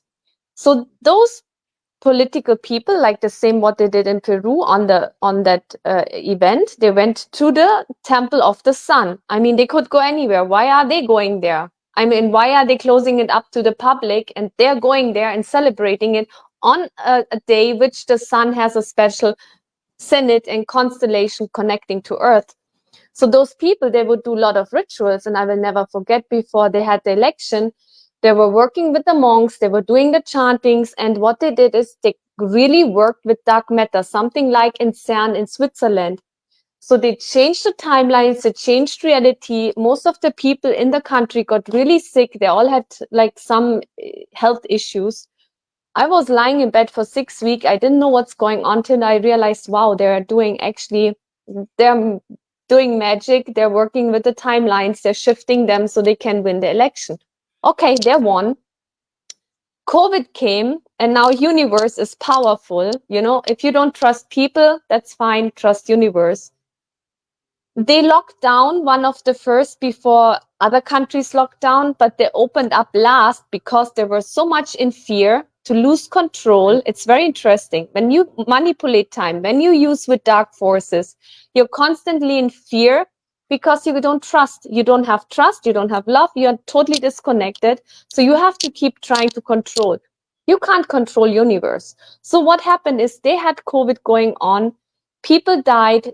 No import, no export. And then it went so bad that the government had to retreat and flee the country because people didn't have gas, they had no oil, and the whole economic system went down the drain. So if humans vote and they're scared to vote for the wrong person, then always trust that universe will play its role and make it right. Well, you know what? We could go on all the way through your swim on this one with me. But I'm not going to do that to you. I'm not going to do that to you. But I mean, when I look at the past to the present and the possibility of the future is, and why we keep having this recurring war is because we cannot get it resolved. And, you know, No, they finance both sides of the war. Okay, bullshit. Of course, they fight. They fight themselves. Was an example of it. Yeah, he was an example. You know, and he was up on charges for it. You know, for what he did, funding the German war. You know, keeping his home here in America. That was Prescott Bush. Right. You know, his and father. Wilner was the one that assisted to take down 9/11, which you never hear about Wilner Bush, but he's another one. I know, but see, speaking of 9/11, the frequencies, just so you know, they turn them on, these radars, between 9/11 at night, p.m., and 9/11 a.m. in the morning, every day. And it's our military turning the switch. Just wanted to share that with you. Huh. Well, you know, as about the election, I have, these are the three different scenarios that I've come up with. First of all, like I said, we're under martial law. There's no government. There's no country. It went bankrupt. Okay, that country is over. It was a corporation that went bankrupt. Okay, there's no, and I don't think Biden was ever president. If you look at the White House website and the statues and the pictures, portraits, I mean, he was executed for crimes against humanity. Okay, this was a sting operation, and they have. If you look at central casting, you could even see his face and ears. It was like you can see the mask. You could see that was not him. Like once he's small, then he's tall, then he has the ears are like. It's Arthur Roberts. Okay, yeah. Also, it's not Julia's brother. Right, Arthur Roberts, and then two other guys. I'm going to agree to disagree on that, but you're close. You're in the ballpark. There's three people playing him. I mean, there's 6 different Bidens. I only know 3 of the names. James Woods was playing, and Jim Carrey was playing him, and Arthur Roberts. Those are the only 3 actor names. But I met 2 chicks from Central Casting, and they told me everything I said is correct. Okay, and they vindicated me, and they showed me their credentials. So I'm telling you, there's a show going on to wake up people. Totally. That's why I said, why is Hollywood in the Olympic Games? That was like a total show. It's because Hollywood is Hollyweird, and it's CIA, and it's, you know, so it's CIA. All the answers go back to CIA, okay? So we're seeing a war play out, and there's not many moves left, and it's about to be checkmate. And there's only so many things they can do. Right? I think that they want to make Kamala president by, you know, under the war, you know, thing. But see, Kamala was executed too for treason, for playing with the elections. See, they have the servers, they have the election fraud. They had to redo everything because Obama pardoned them all. So they had to recatch everybody with their crimes, and they followed the money, and they got them. They got them good using blockchain technology with watermark ballots and using these actors. And so people are going to wake up and see what's really going on. But all the big guys have been taken care of in 2017. So we're going to find out what I'm saying is true. And some people can't. They're going to take them 6 months to you know, they're going to get mad and go crazy. And some people will commit suicide over this. And they can't handle the truth, you know. So we're about to have. It's okay because not everyone has to move on. You know, everyone have a different destiny, and that even has a purpose. So yeah. Right, and then also Trump. We owe Trump 2 presidencies because he never had a successful transition. Okay, they attacked him from the get-go. Okay, so we owe him 2 terms already. So and also we have the Brunson case, where the Supreme Court didn't investigate the 2020 election. So the Brunson case overturns the 2020 election, and that's not over. So there's many different ways it could go. I don't know. I'm just laughing because, it's just a great movie that I'm watching. And it's so amazing, Agatha, that you said Back to the Future, because I was working at the premiere of Back to the Future in 1985 when Donald Trump time traveled from 2017 back to meet me at that movie I was working at in Century City at Back to the Future. And I didn't know he was time traveling because I'd never met him before, but I met the guy from the future because he had a bald head. And I didn't realize it till 7 years ago. German technology, die Glocke. Yeah, exactly. Die Glock, the bell, and the time travel technology. Trump was friends with Tesla, and they have the time travel technology. So we're going to learn a lot of things that I'm telling you. Yes, it's coming back, the knowledge. Aldebaran, we're going to open up those. Yeah. Yeah. So on that note, thank you for everything. It was a nice conversation. Yeah. I know. Thank you very much. Bravo, bravo. Watch the moon you want to watch the moon in the ocean. I get it. I want to thank you for coming on, Agatha. I mean, thank you. I think thank we you, had Agatha. an incredible kind of show. It just touched so many different things. But remember, everybody, I say this to you guys as well as the audience. Whenever you hear this, whether it's now, tomorrow, or the next day, do your own research. Keep positive, stay strong, and we can win the battle. No matter what you think, just stay to protocol, and we'll get across the finish line all together. Thank you guys for being on. We're going to have to do this again in the future real soon sometime. But I'm glad you got two guys got to meet in person like this, even though it's not thank you so much. Yeah, you guys keep in touch, Eric. See if you can get her some we can always do another show and get more into those details and give more specific, Yeah, we can. Yeah. Just let me know. Let me know what you guys are thinking, or whoever, or whatever, and we'll address that real soon. But I do thank you all. You're amazing to me. Thank you. Bye. Thank you so much. Thanks everybody for watching. We're going to take off. Have a good one. Like and share to your groups. Happy super full moon. Yes. Super full moon. There you go. Good night, everybody. Bye.